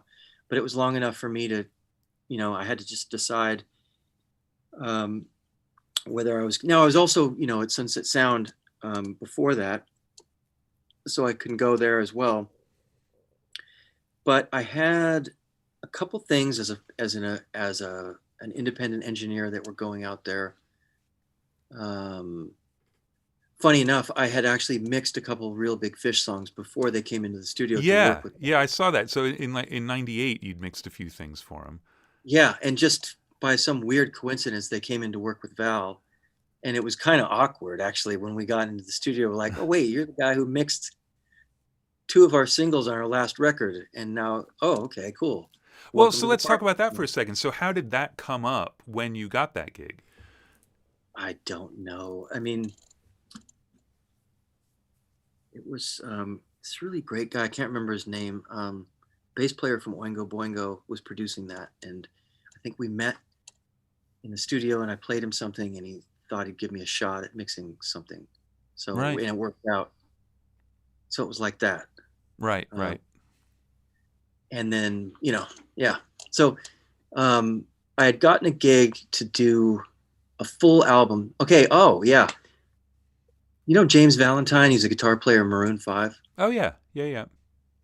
He was in a band that from Nebraska that won a battle of the bands there, and they won like $50,000 or something. What? Huge money. Yeah.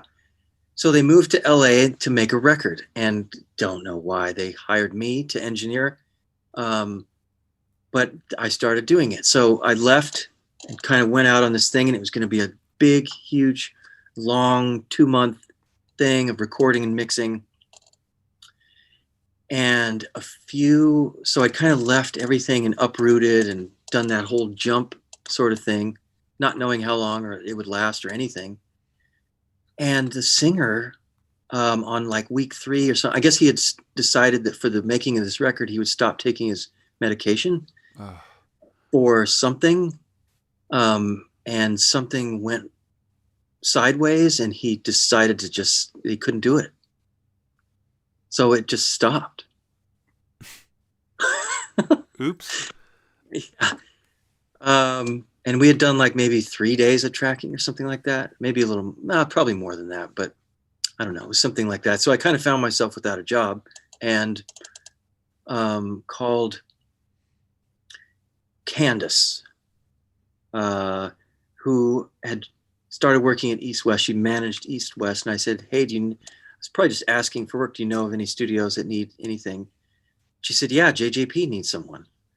I was like, oh, wow. Okay. All right, maybe I'll go and meet him. And the thing is, Dan McCarroll, he was a really, probably still is a really good drummer. Yeah. Oh, absolutely. He was in the band with Buddy Judge. He was in the Grays with Right. John Bryan, and yeah, absolutely. Exactly. Great, greasy drummer. Yeah. Who went on to be like president of Capitol Records. King of the world, basically. Yeah. King of the world. Awesome dude. Yeah. And so, I met him when he was a drummer on a session, and we were hitting it off, and we talked about all the stuff that we liked, and we were just hung out a lot. And he told me at the time, he said, you know what, you should go and work with my friend, Jack Joseph. You guys would get along great. And I was like, oh man, I'm waiting for Tchad here. I gotta, any minute now, I'm going to be working for Tchad, and, but thank you, blah, blah, blah. So when I finally met JJP, I told him that story, and he called up Dan. Dan gave me the recommendation, and Jack gave me the job. Even though I looked at him, I said, man, you've seen his room. It's insane. And I said, yeah, I've been in studios for a while, but dude, this is over my head. Like, this is not, I don't know what half of the stuff in this room is. This is crazy. He said, oh, you'll be fine. Don't worry about it. Start tomorrow. So there we go. 2 years later, I was still there. Yeah. Yeah. Well, let's talk about that for a little bit, because you can't just say 2 years there and then move on. That's a big deal. I don't know where to start. You got to pick with something. Well, okay, so he's still in A at Ocean Way. This is long before he moved over to D. He's got, if you guys listening don't know, just do a Google image search for like Jack Joseph Puig Ocean Way, and you'll find pictures of the room. And not only was it like every single piece of gear ever made, but it was every single piece of gear ever made modded in some way. A lot of them just modded for the lights or something like that, but a lot of them had audio mods.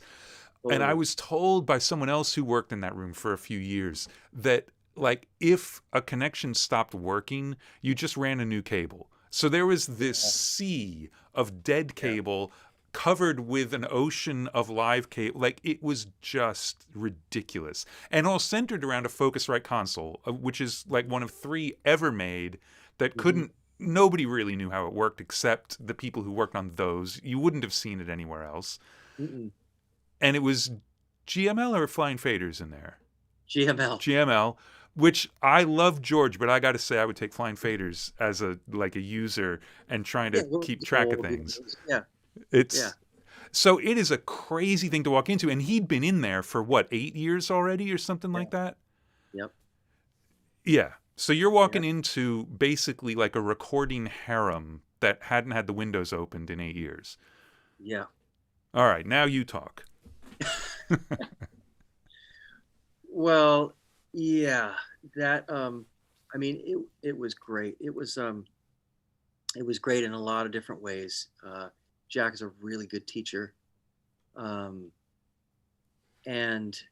you know, I at that point I had enough sense not to. And by the way, going in there, you know, Jellyfish, the 2 Jellyfish records that he had done were at the top of my list, and you know, I admired the shit out of a lot of what he had done, and also, you know, saw that he had worked with Glenn Johns, an engineer for him, and you know, whole lineage of there's every reason to, you know, and the very current stuff that he had, you know, already done. So, you know, I was excited to be there. So I wasn't just blistering him with questions. Probably took a long time to do that. But once I started, you know, he loved to talk about it. He loved to teach, and he loved to talk about it. But there were a few crazy things. The first one was that he wouldn't allow Pro Tools in the control room. He didn't want it on his session either, because, and, I mean, in his defense, there were many years there where it wasn't up to par on a lot of levels, and on a lot of other levels, it was great. Well, just to give some context, so what year did you start working for him? 2000. In 2000, because that's just about the time when Pro Tools was powerful enough that you weren't transferring from tape to Pro Tools to work on it and transfer back. Nothing stayed in Pro Tools at that point. I think we've all just had so many years of like, yeah, I'm recording to Pro Tools. You couldn't yet. It wasn't powerful enough. No, just barely. I mean, and there was no delay compensation either. So every time you want to plug in, you had to change the time. You had to move the audio file back or something, you know. Yeah. Or not worry about it, which would be weird, but yeah. So it was, you know, it was out in the live room, and you know, for people who don't know, like, this is just a mixing studio at that point, and he had this massive, enormous live room that was just a lounge and tiki bar, full on tiki bar, full on bar, lounge. You know, there's always music playing, a huge dining room table. It was just like a bar, a hangout. You know.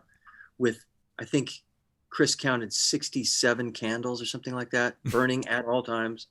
Like 10 o'clock in the morning, light the room with 20 sticks of incense and 67 candles, and then we can start mixing in the morning, you know? Right.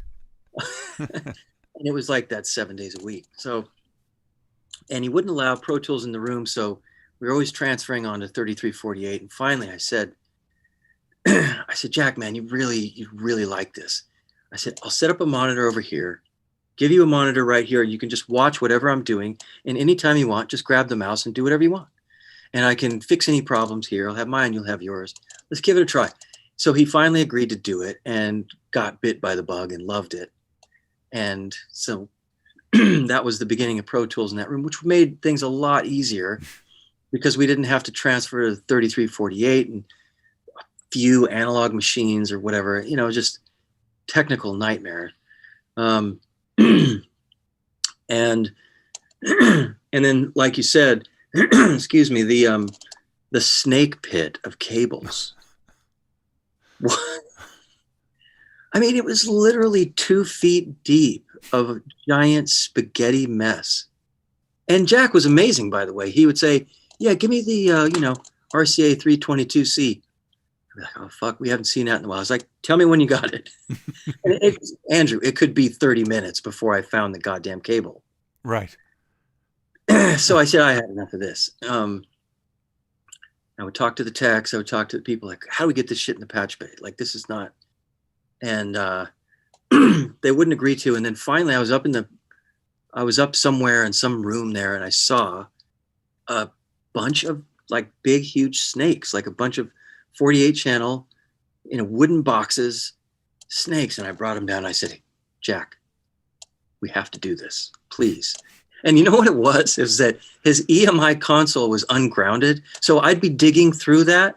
And if I grabbed like channel number 7 of the EMI console at the tip, you know, electrocuted. What the fuck, Jack, I can't get fucking shocked anymore. Come on.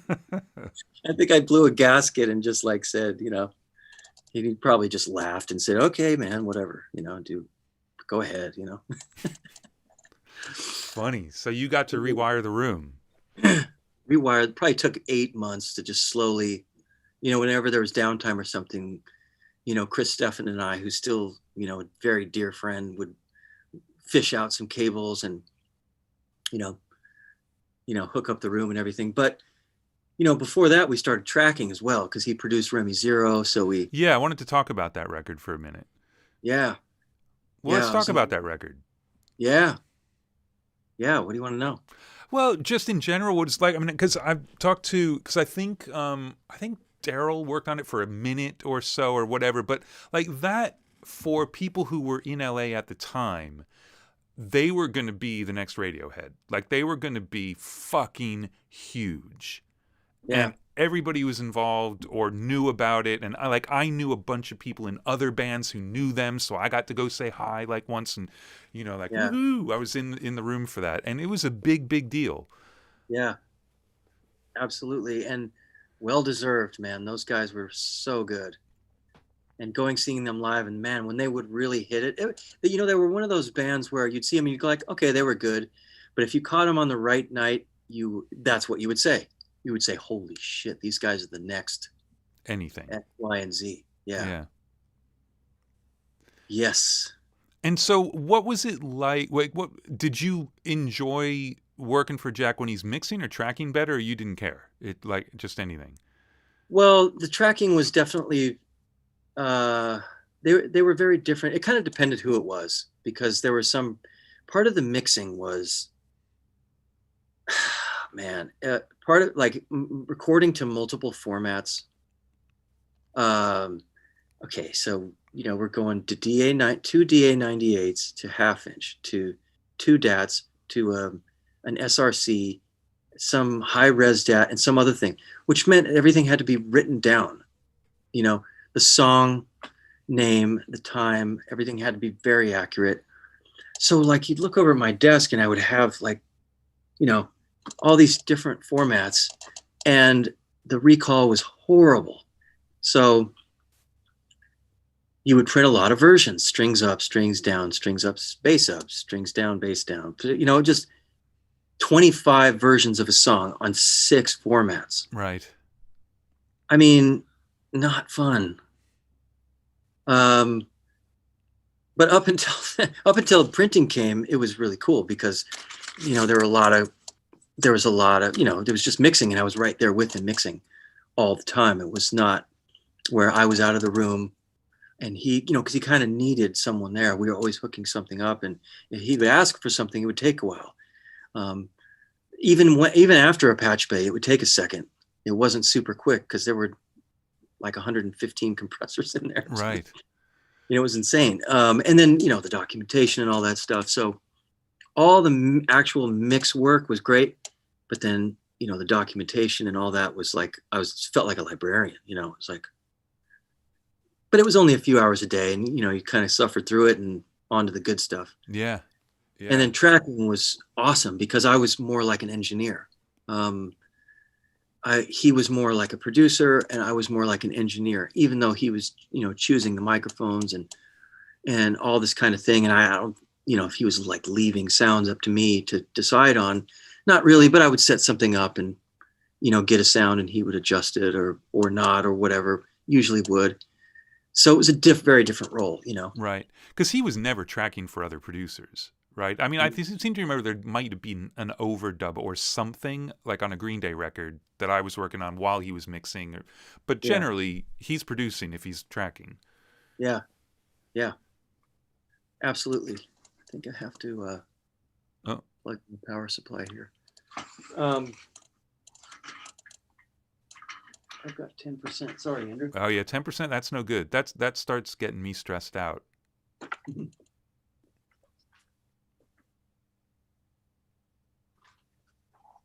mean, or you could just move the computer over to the charger and we'd have a different perspective. No. Yeah.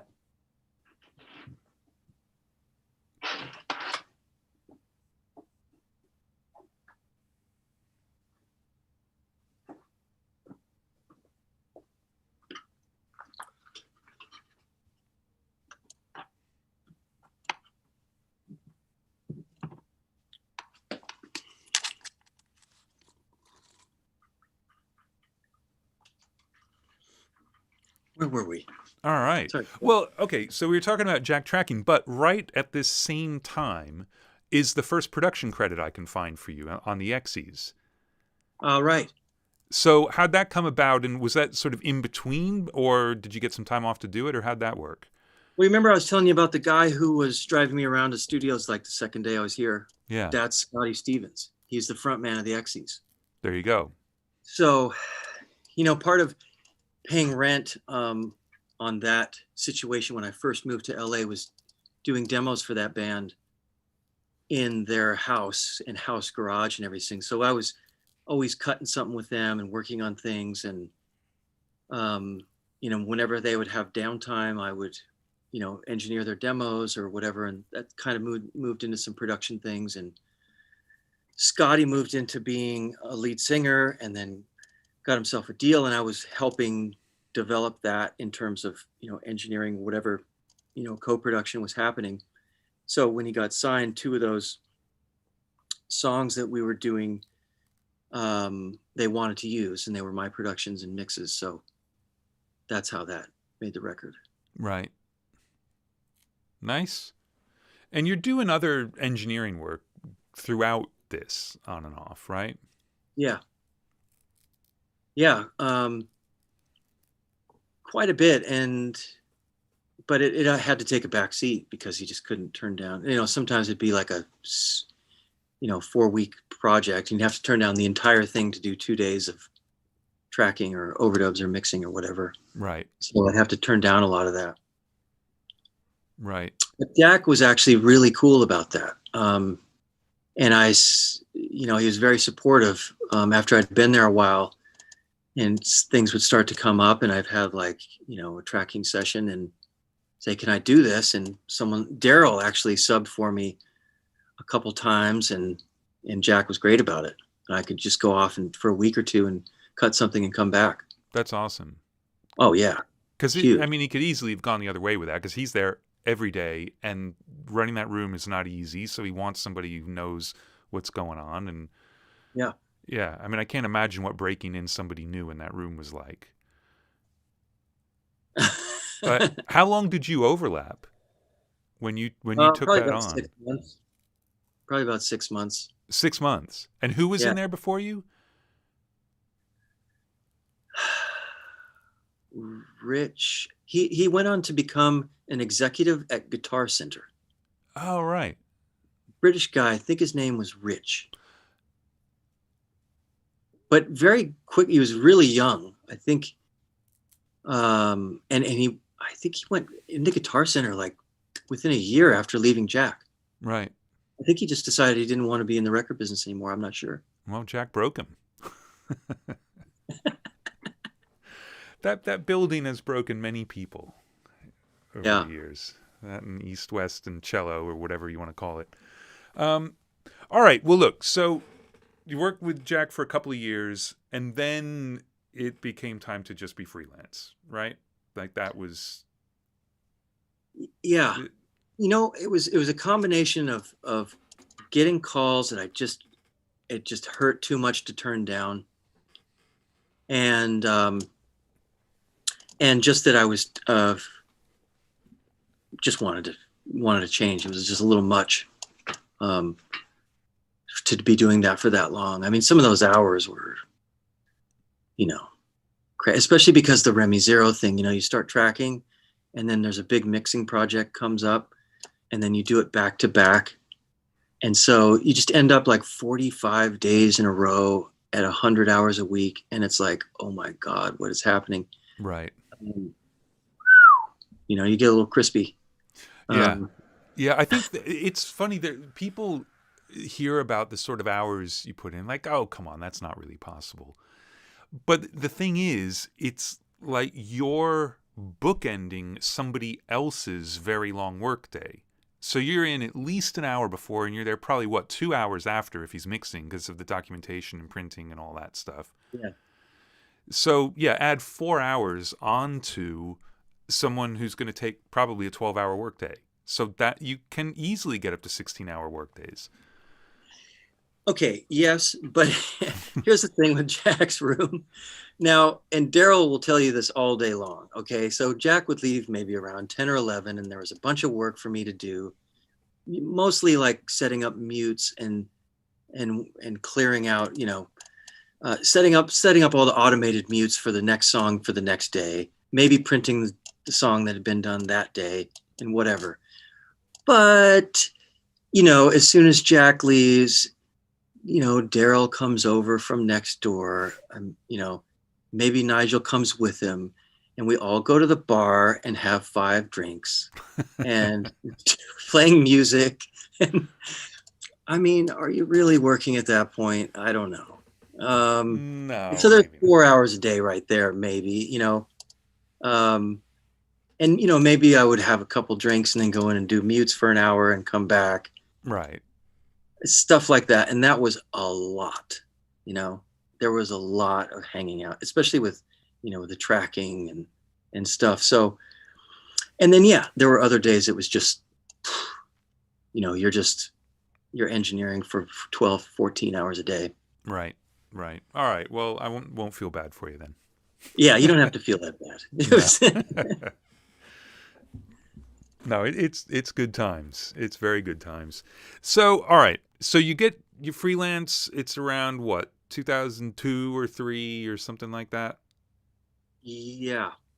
So, like we talked before we went live here, and I found that at this point I would just start listing credits and going, "What was that like? What was that like?" And it's like, well, it doesn't really make a lot of sense. So I've got some artists that I've sort of made notes about because I think it's either interesting working with the artist, or you've worked with the artist a lot, or it was with a particular producer. But there are just a couple of things I mentioned. But if there's anything I skip over that you want to talk about, then absolutely, just like, you know, it's your show. I'm just here trying to ask some questions. But one of the things I wanted to talk about going through things was this Julian Coriel record.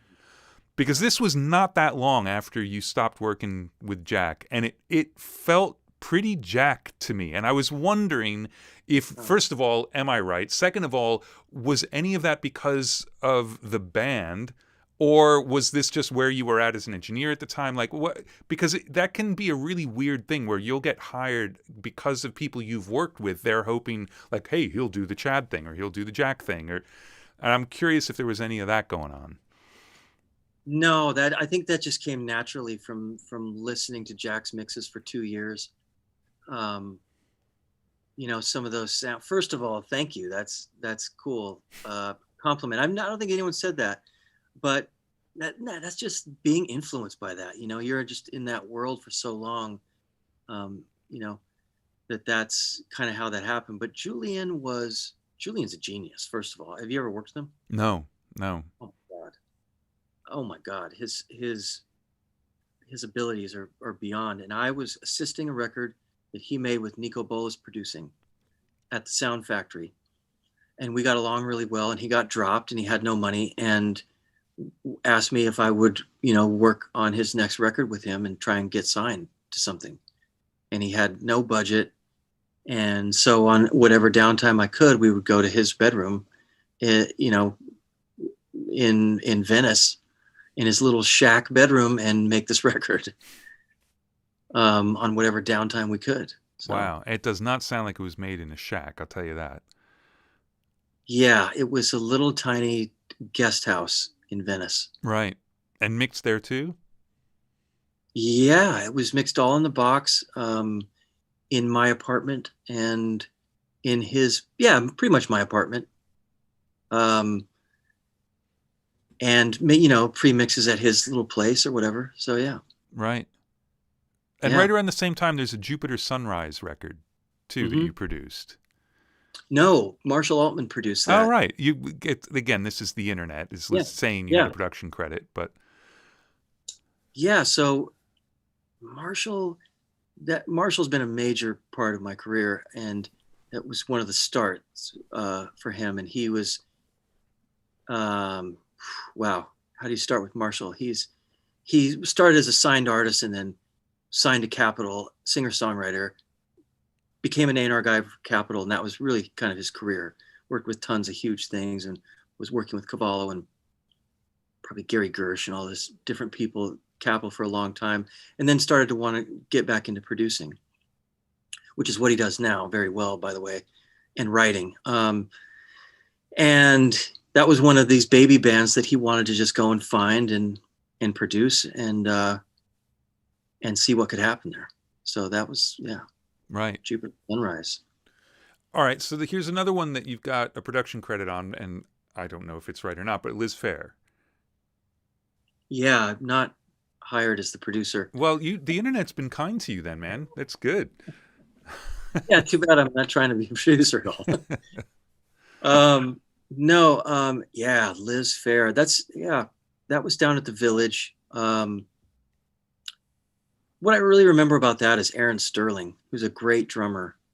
We got to have a lot of fun together, working on that record. But that was a good part of the start to my career. It gave me it just gave me a good feeling to be like in a major studio, tracking a major label record for, like 6-8 weeks, all my cartage, all my gear, and it felt good. And who was producing that? Dino Menigan. All right. And Liz as well. And Liz, right. And it's interesting you said, it felt really good to do that. And I'm wondering, did it feel better because you were at a studio you'd never worked at too? Like if you'd gone back to Conway or Ocean Way, it's like it's a different thing. They almost know you too well, right? I think so, yeah.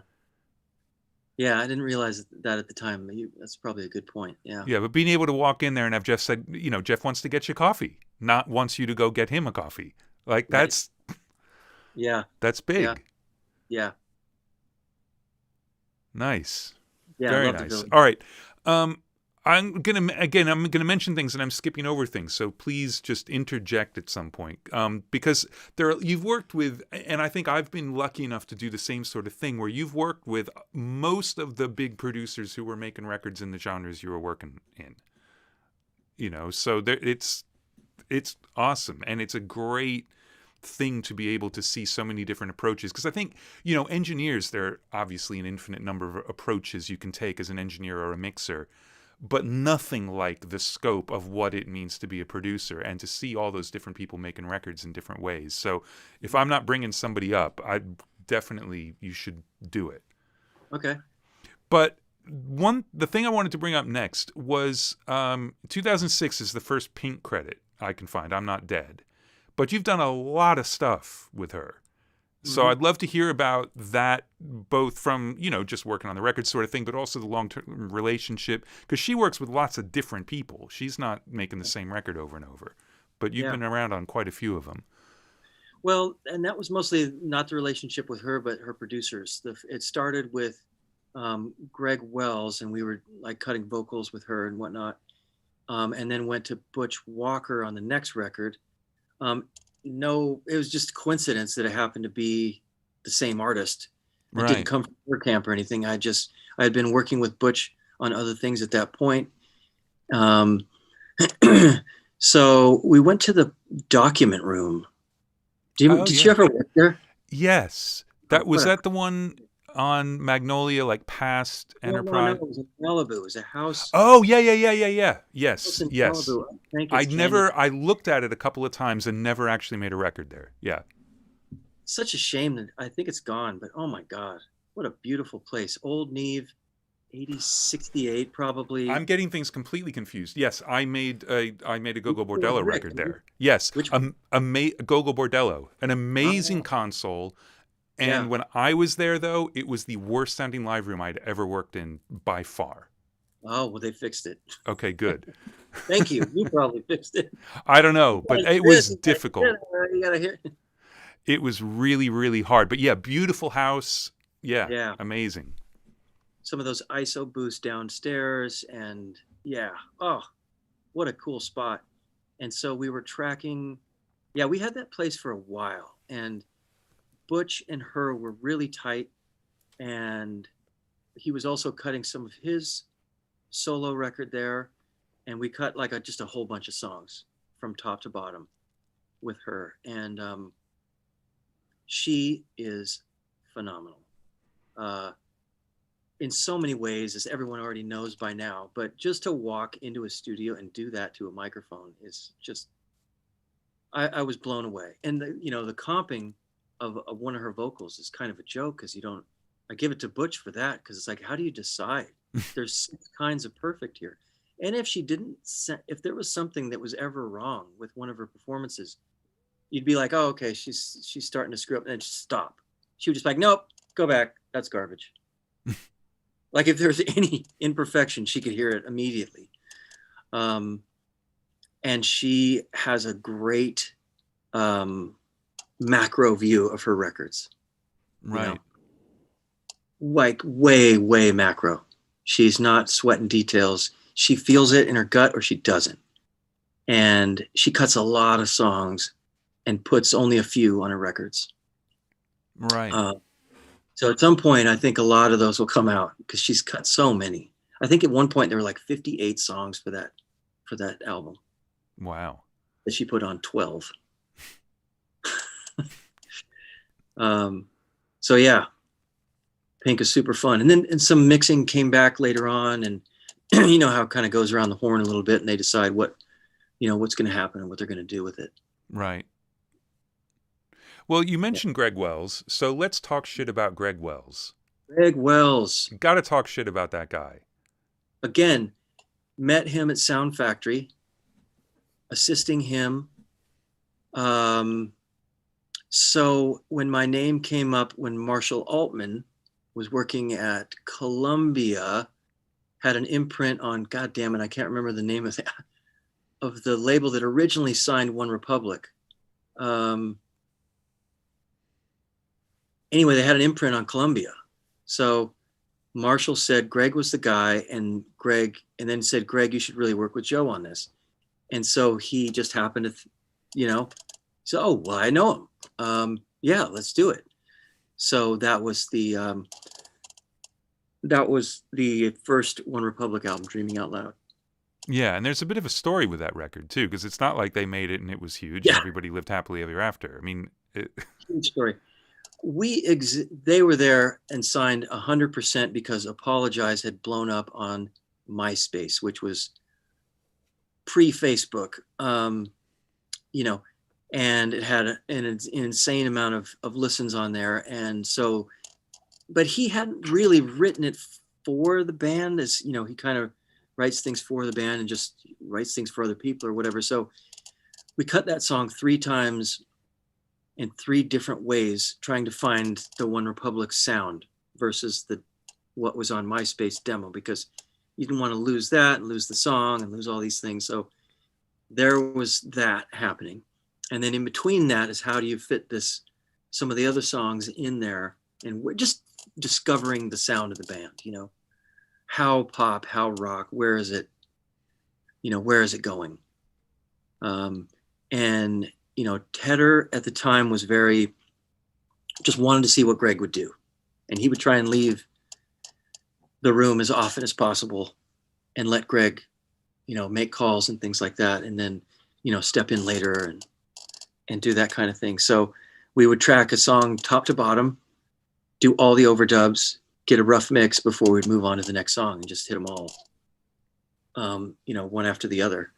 And then went back and fixed things and, whatever. And then jump in if you have questions, but we started, then I mixed it back at my studio, which I had in Studio City. And at that was the time I'd moved away from consoles. A couple of years before that, actually, I couldn't wait to get away from console mixing. but it was hard because it sounded so good. So that was one of the well, that was just around the time where I was really happy with the in the box mixing and the summing systems that I had kind of helped design. What I think, no, it wasn't Wamskins, it was Gara who was helping me sort of build these summing systems, because that was still a problem, you know.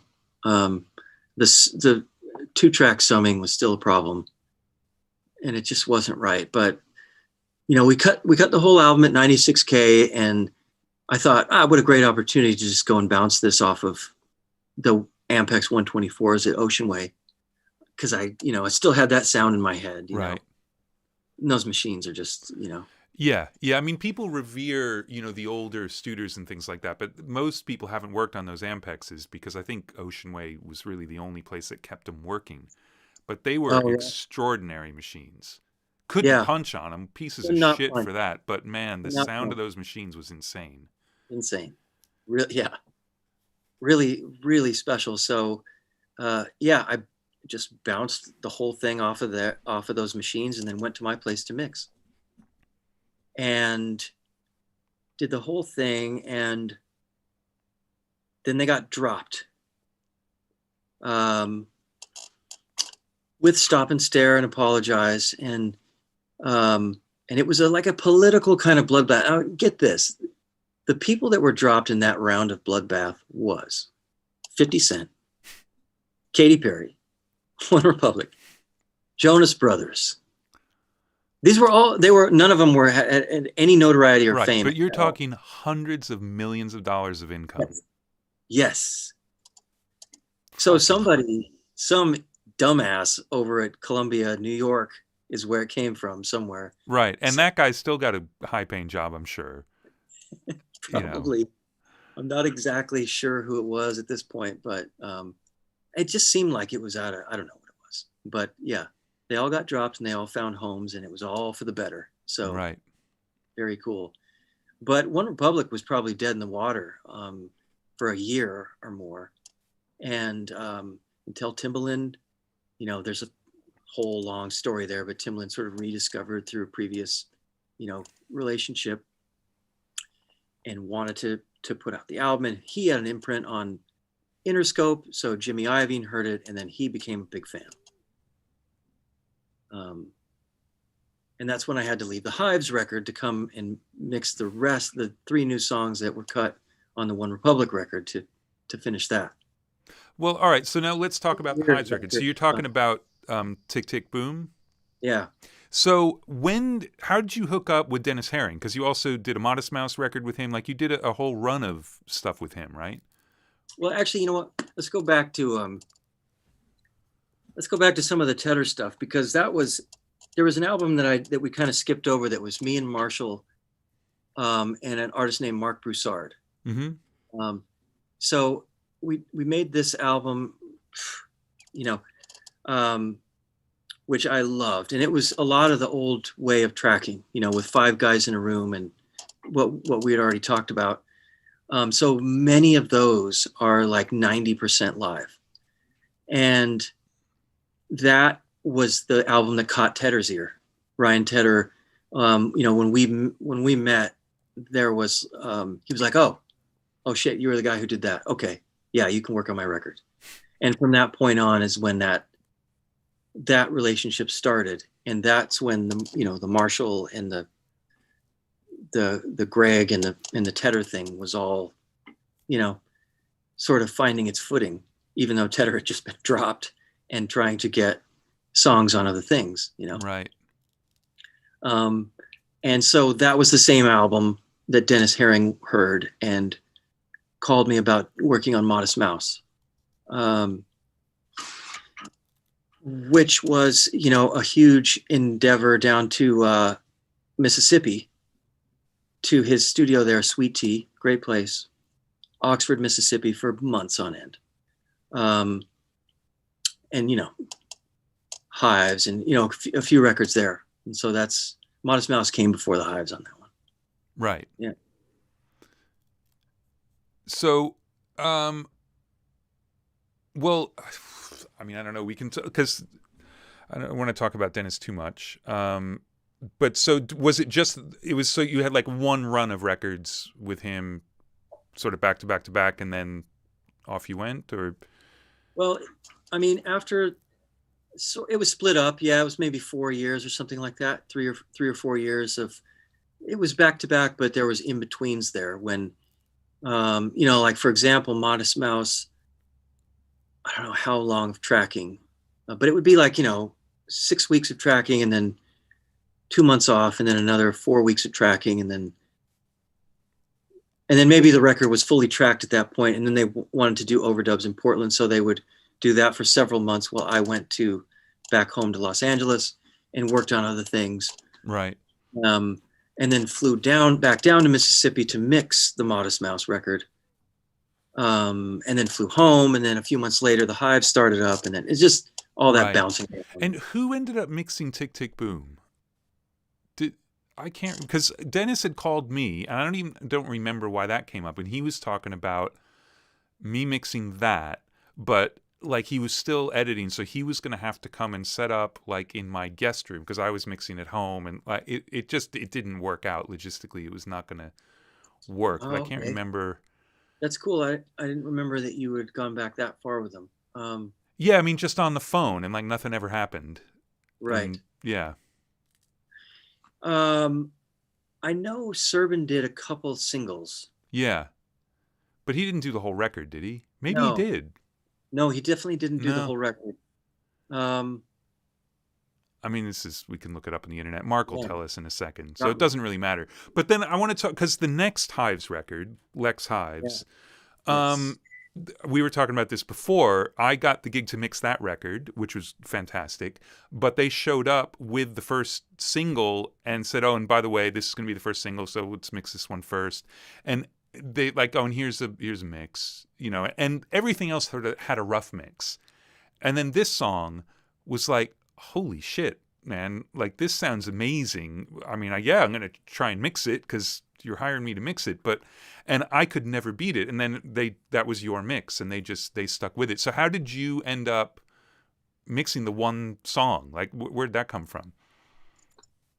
I think what happened was that I started mixing the album, and that song went really well and clean. And then there was a second song, and they had all these disagreements about, I don't know about disagreements, but they were still trying to figure out the production. Right. And so after that second song, they went away for a while. And then they came back and said, hey, we want to do maybe another couple little changes on that song, the single. But, we ended up going to Andrew for this because we really needed help finishing the production and have him do the mix and the whole thing. So, it's done and that's it. Right. So. Well, there you go. Sorry about that. But no, they were definitely finding their way because, halfway through, I think we were 7 songs in and we kind of started over. Uh-huh. Yeah. Yeah. Well, it came out great. So.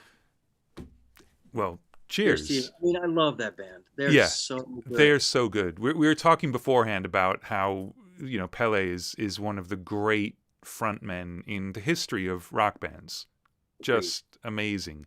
Amazing. He did this. I went to see them at Coachella, and they were playing. It was during the day, which is weird. It was like mid-afternoon, but they couldn't care less. They played as if they were, closing the stage, and it was on the main stage. And because, this is typical LA, whatever, I had a VIP thing, and I ran into Dennys, who was going to be playing with Refused later that night.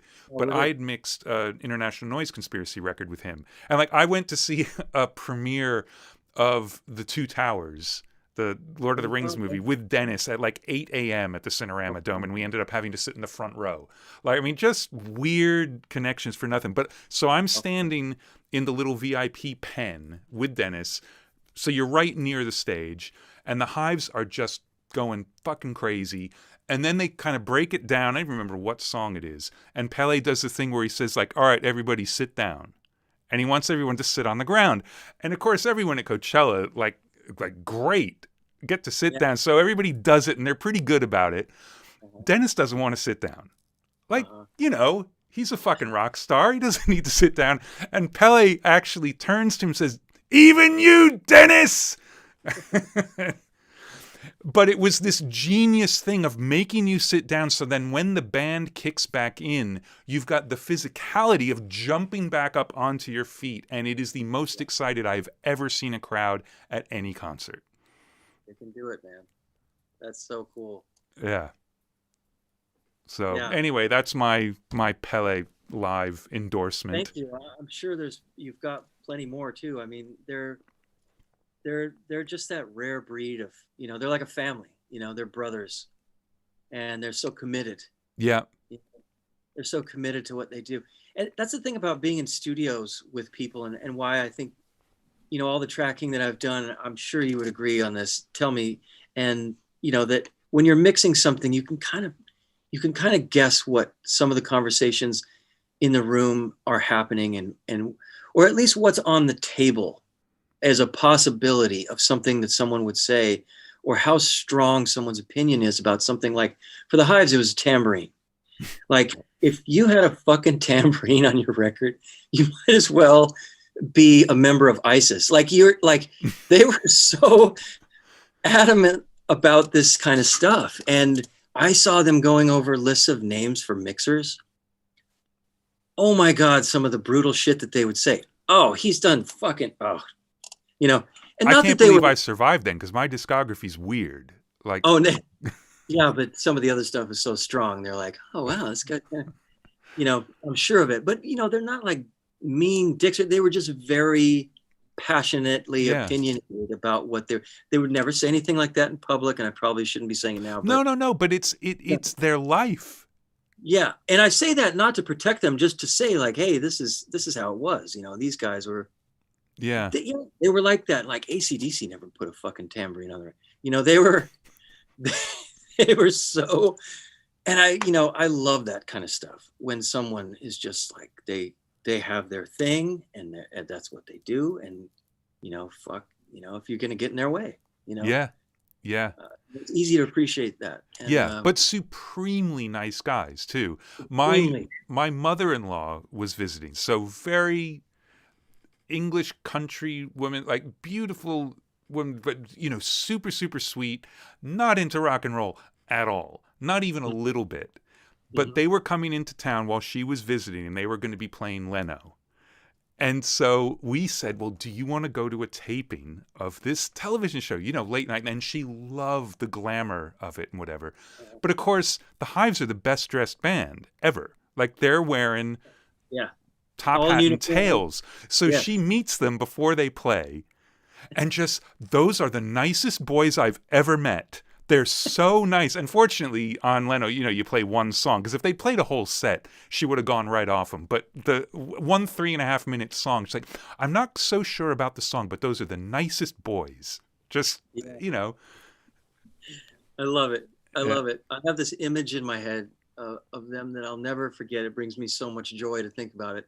I was driving to the studio one day in Oxford, Mississippi, driving down a country road, and up on the side, like there wasn't even a sidewalk, and there's like a ditch gully, and they're kind of like all of the Hives are walking down the street. They decided not to drive from the hotel that day. So, and they're in uniform. Like they always wear the same thing, and it's either the black polo with the H embroidered and black pants and whatever shoes, or the white shirt. It's either black or white. So like half of them are black, half of them white, and they every single day, no matter where they are, they're wearing some type of Hives uniform. Yeah. So I'm walking down the street, and there they are, just walking down, all of them, the Hives, just walking to the studio in uniform in a ditch. As you do. I mean, that's like a Monty Python sketch. Yeah. That's insane. All right, I'm just going to say some artists now, and then you're going to tell me, well, but I want to talk about this too. Let's talk about, and I'm ignorant, so AJR. Is there a way you pronounce that, or is it always the letters? Yeah. AJR, okay. let us talk about AJR, because you've done a lot of stuff recently, including some very cool collaborations as well. Yeah. Man, love them. Okay, so if you don't know, three brothers, um, a year or two off in age, grew up in New York. I'm not sure which borough for a while. I thought it was Manhattan, but I'm not sure. Maybe it was Long Island. I don't know. And started making records when they were as a group when they were young and performing in the street and everything. And I met them 2 or 3 records in, and they just called me for a single. They're signed to S-Curve Records. So Steve Greenberg is somebody that I've made a lot of records with, Andy Grammer and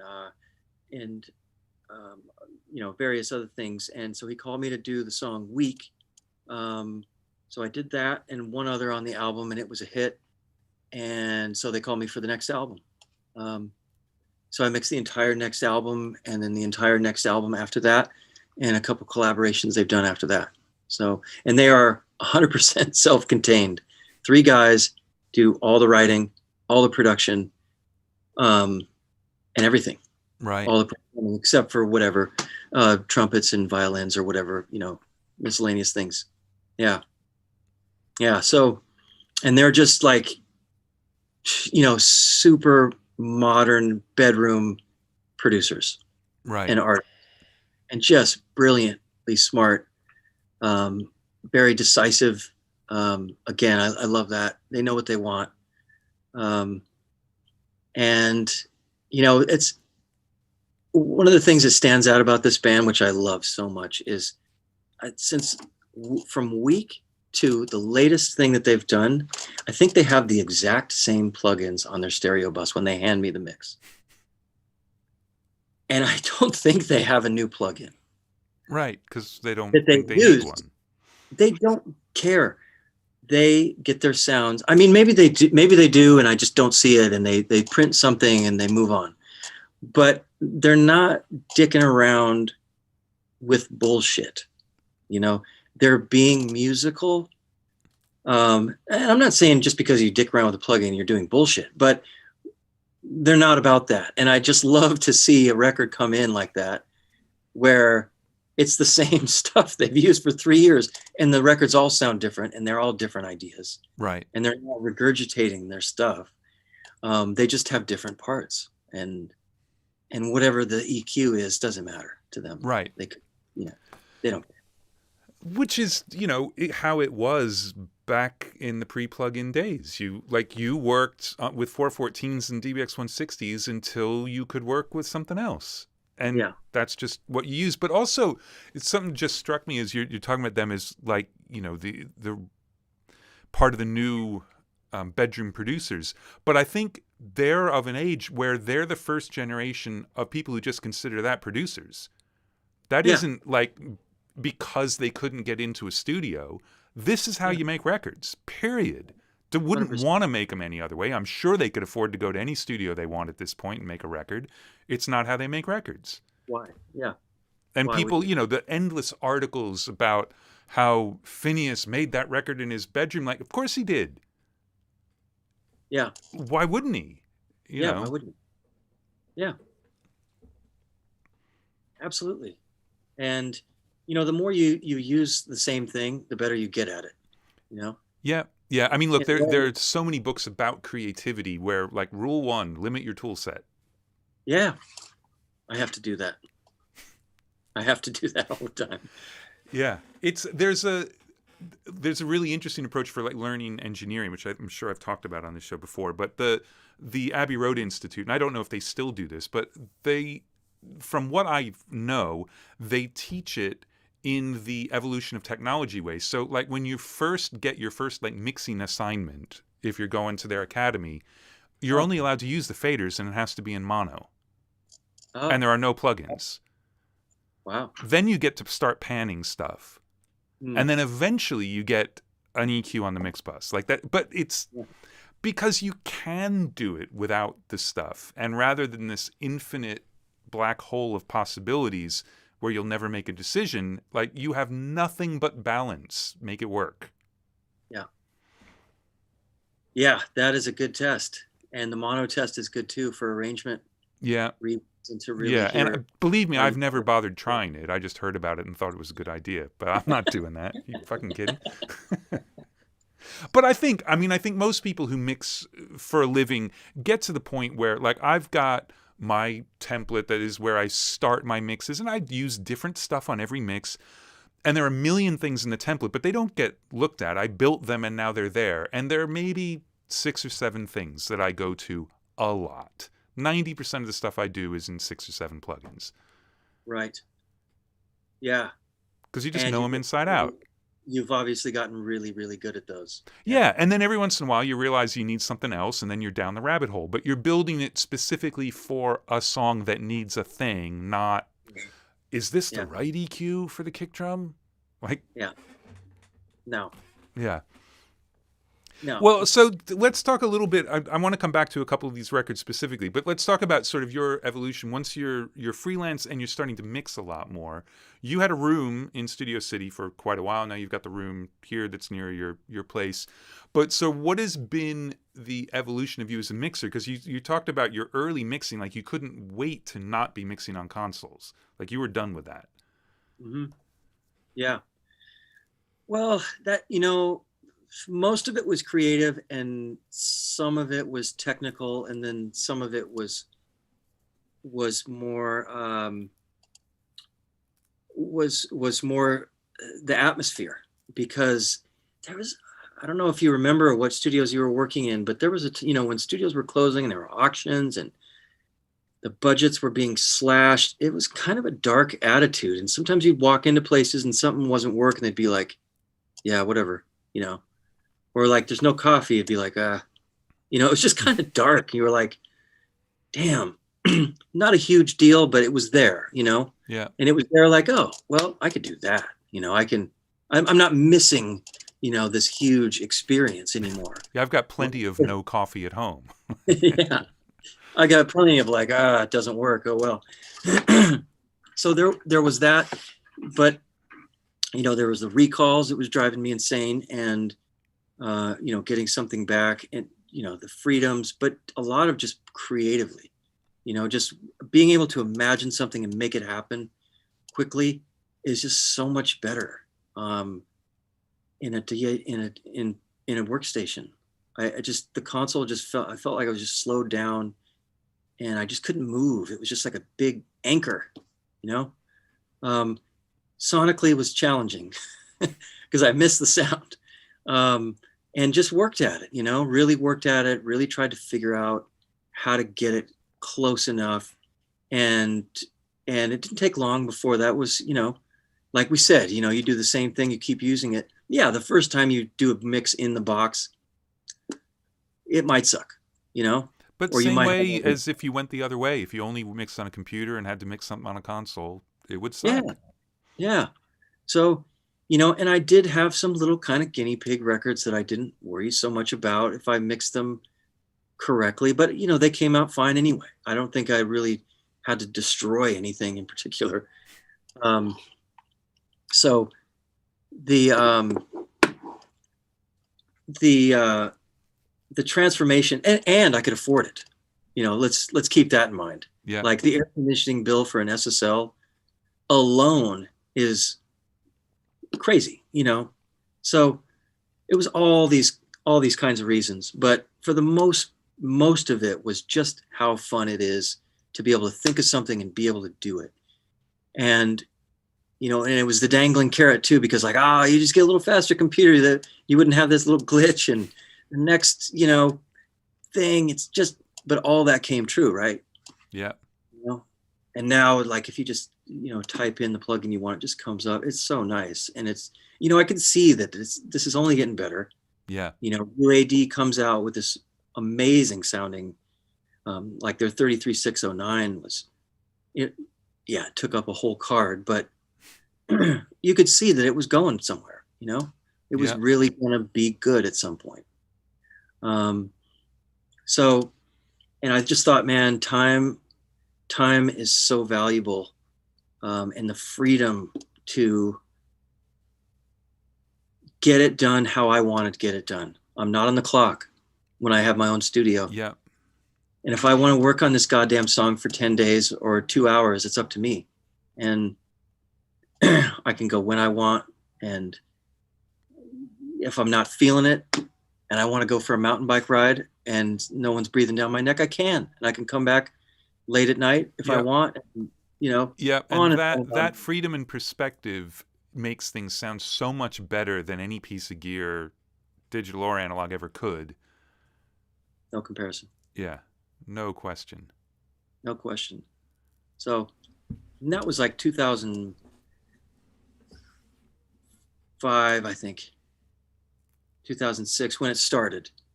And then it was like, you know, the low budget records would get done in the box and the higher budget records would get done, you know, over at Scream on the SSL or wherever, mostly at Scream.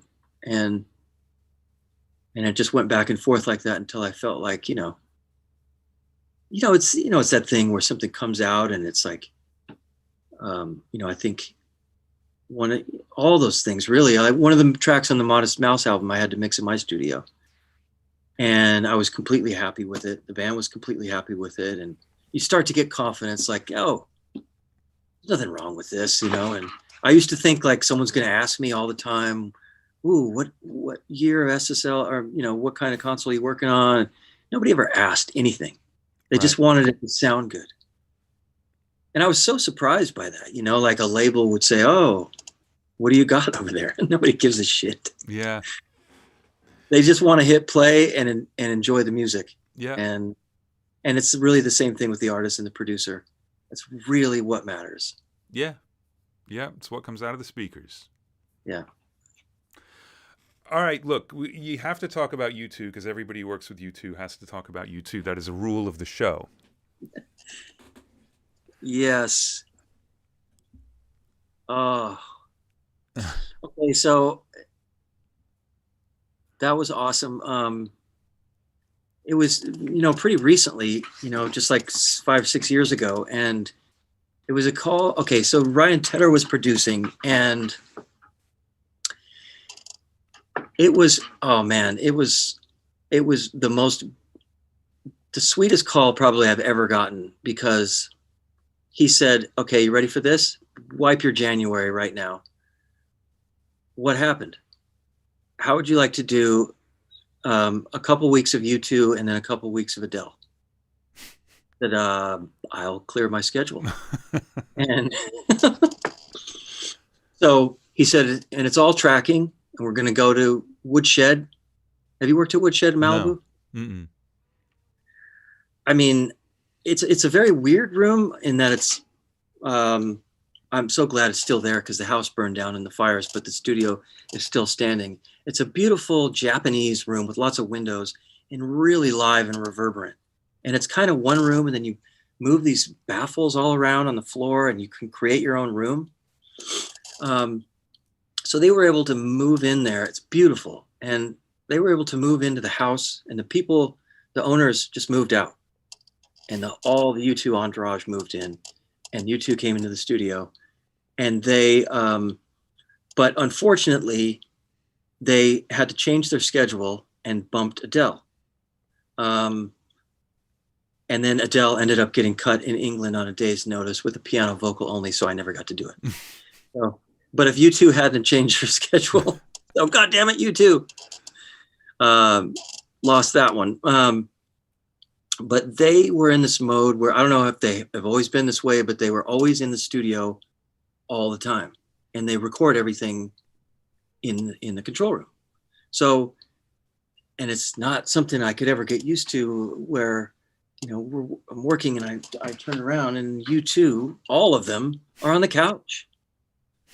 And then Bono would be working on lyrics and he would get up to sing and he would grab a 58 and he would sing right here. And I would just crank up the monitors and he would sing. Edge was right here playing. He had a part, and then during his part, Bono would get an idea and say, punch me on the second verse line for this, line. And, it was ideas just coming. Then bass, then some piano, Tedder sings something, then some backgrounds. It just, very full on with ideas. And they're really going for it, and it was such a thrill to see them in that element. And they wouldn't work that long hours. It was 6 or 7, but they were all in there and all focused. And we'd take a rough mix home, and then the next day, I think 3 or 4 times this happened, they would just say, I mean, mind you, at the end of the night, high fives, oh my God, we've got it. Mind you, again, it's a 3rd time recutting this song in 3 years in like 4 countries. Like, right. We'd start cutting the song and be like, hey, pull up the version of that song from Dublin, and we'll grab the keyboard part from New York and last, and then And Edge remembers every single thing he's ever played on it, even if it was just a playlist. Like fucking everything. Yeah, different key, different tempo. So it's like, hey, put these 2 things together in the right key and the right tempo, and then we'll overdub on that. And that's how the day would start. And then all these amazing ideas would come, and they would be happy by the end of the day. And then the next day we go, no, that's not it. Start over, and sometimes things were moving so fast I didn't have a chance to agree or disagree. I was just trying to wrangle everything in and just, but I do remember wondering about, whether or not I really kind of agreed with, I was a fan, I was a U2 fan from way back. And so to hear his voice and singing the way he does, you had me. It was amazing. Yeah. But he didn't really agree with that. Not that I was telling him what I was thinking. I'm just saying he listens back and thinks something else. So I just go, wow, oh man. And I'd never really had that feeling before to be in a room with someone where you're not sure that you're on the same page anymore. Have you ever had that? Yeah, and with them. Yeah, I remember walking back to a hotel with Greg Fiddleman thinking like, are we actually getting anywhere? Like what's going on? But it's, their vision of themselves as a band is just, nobody else can possibly have any idea what it's like. Agreed. And when I interviewed Steve Lillywhite, a lot of stuff sort of occurred to me. Like, first of all, they were doing this from the time where like half the band couldn't even drive. Like they needed to be picked up by their parents after the sessions. Yeah. And they've never had a personnel change. It's like the only band ever that has never, not even for a second, had a personnel change. So they've been in that bubble their entire lives. Yeah. And it goes deeper than the band too, like roadies, managers, and other people. Yeah. The community. And even to the point, I think, for a long time with Eno and Lenoir and like that group, like that was U2 universe. And it's it's a beautiful thing. Yeah, but there are decisions where you can't, there's no way to understand the context they're making the decisions in. I know. And some of the things I was just so like, really, wow, that's where you're coming from on. Amazing. I never would have guessed that in a million years. Yeah, but they're always right, Sure. Well, I mean, obviously. And they, I mean, how are you going to argue with that? Because it's not about right or wrong. It's about what. And I do want to clarify, when I say that, I'm not saying that like, oh, every U2 album is perfect and awesome. It's like, but every U2 album is 100% U2. Yes. And that is what they're after the whole time. When every morning they come in, they go, now it's because they don't feel like they got them yet. They don't want to repeat what they did, and they don't want to be someone else. Yeah. Very well put. They just chase that for however long it takes. And if there's anything I admire about them, it's that. It's just the tenacity to go 3 years at this late date where you've already made all these amazing records. You could easily just kind of put out a whatever U2 record and call it a day. They just didn't want to. They want way more than that. They want And also as into what they're playing themselves and as individual as they are as musicians, none of the decisions are being made because of like, well, I like that guitar part. Well, I don't like that guitar. It's just like it's right or it Yeah. isn't, and it doesn't matter who says it. Yeah. Yeah. Yeah. Really, really amazing dynamic. Amazing, amazing stuff for sure. So excellent. Well, look, I mean, there are other random names I've got on my list, but we're coming up on 3 hours. So I don't know if there's anything in particular you want to talk about. We got to get to some Q&A because I would imagine there are quite a few questions that have been piling up. So I'm going to leave it to you to direct us for the next moment. Oh, man. I mean, there are so many things we haven't talked about, but, you know. Yeah. I mean, it's amazing how things kind of add up over time. I was trying to count a couple. Do you know how many different artists you've worked with? No, I have no idea. None? No. Like I said 300 or 600. I doubt it's 600, but 300 sounds high, but I'd believe you. Yeah. I wonder.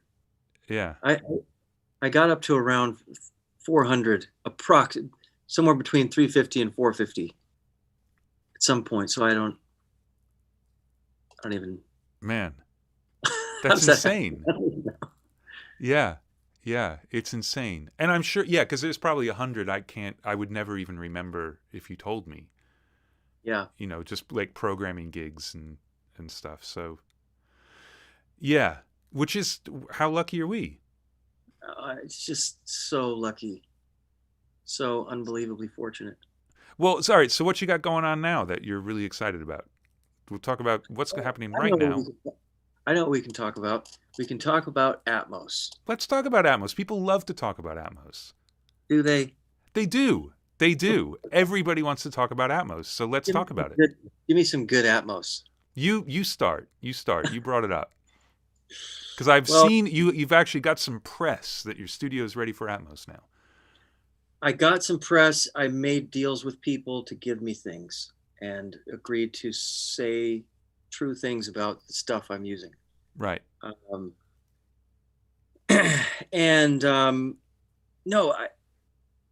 I don't know about you, but I would love to hear a band go into the studio and have Atmos at their disposal and all the panning and everybody get in there and go, okay, let's put this there and that, put that, and do it all from the start. Yeah. That would be cool. And I've been mixing all the stereo stuff that I've done since June in Atmos, most of it. I mean, everything that wants Atmos, I do. And it's really fun. I just did this Katy Perry record right now. It's getting mastered, and it was really fun to go from the stereo into Atmos. But some of them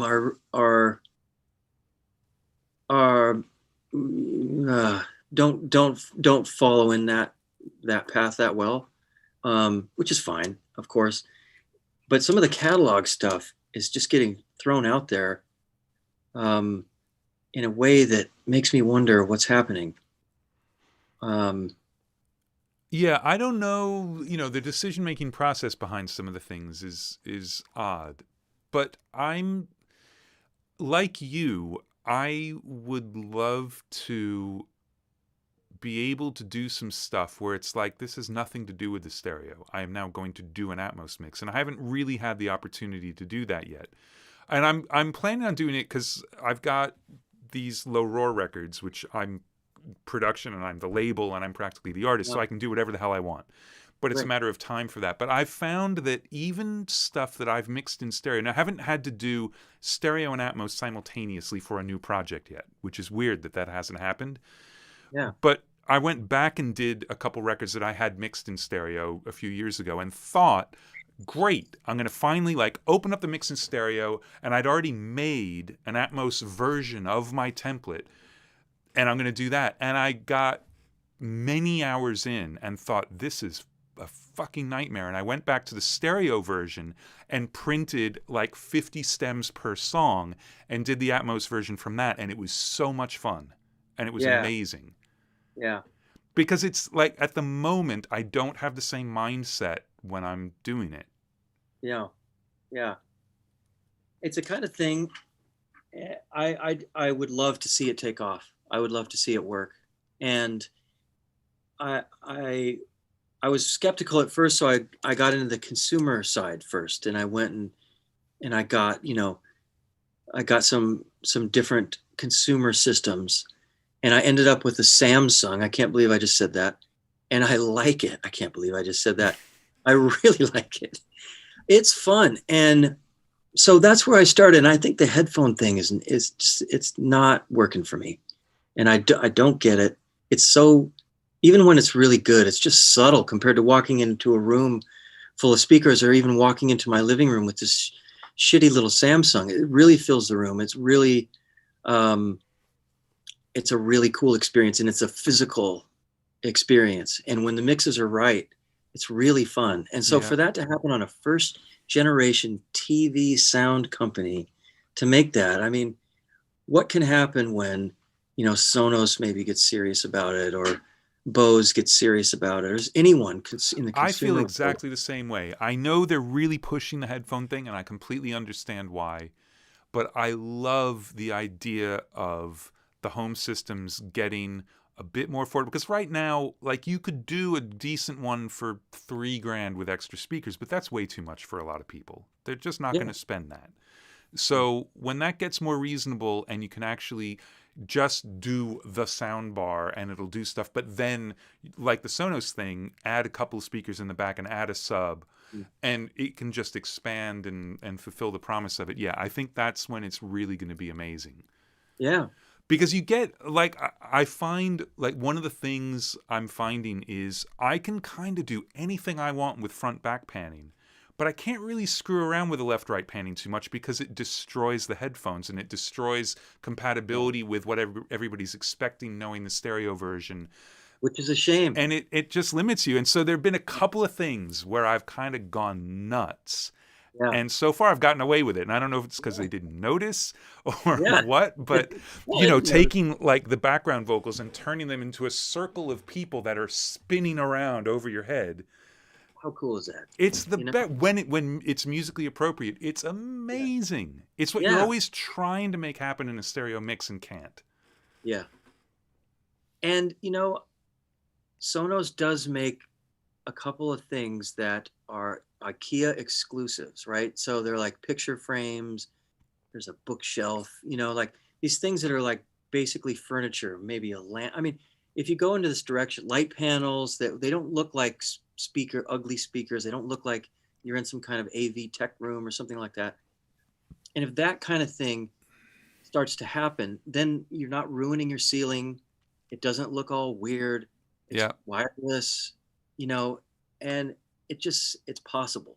Yeah, it absolutely is. I mean, look, even it sounds ridiculous to say, like, the Echo Studio is going to work.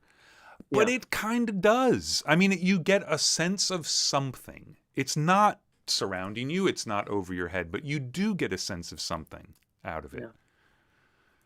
Yeah. So, yeah, I agree. I think that the consumer speaker-based playback and cars, it's perfect. Perfect. I mean, you look what Elliot Shiner managed to get Acura to do for the 5.1 stuff. Mm-hmm. You know exactly where people's heads are going to be, and you know exactly where the speakers are going to be. Yeah. Brilliant. Yeah, and then on top of it, if you just get, if we can just get in the room and make music for that, I think that would be, it just sounds like,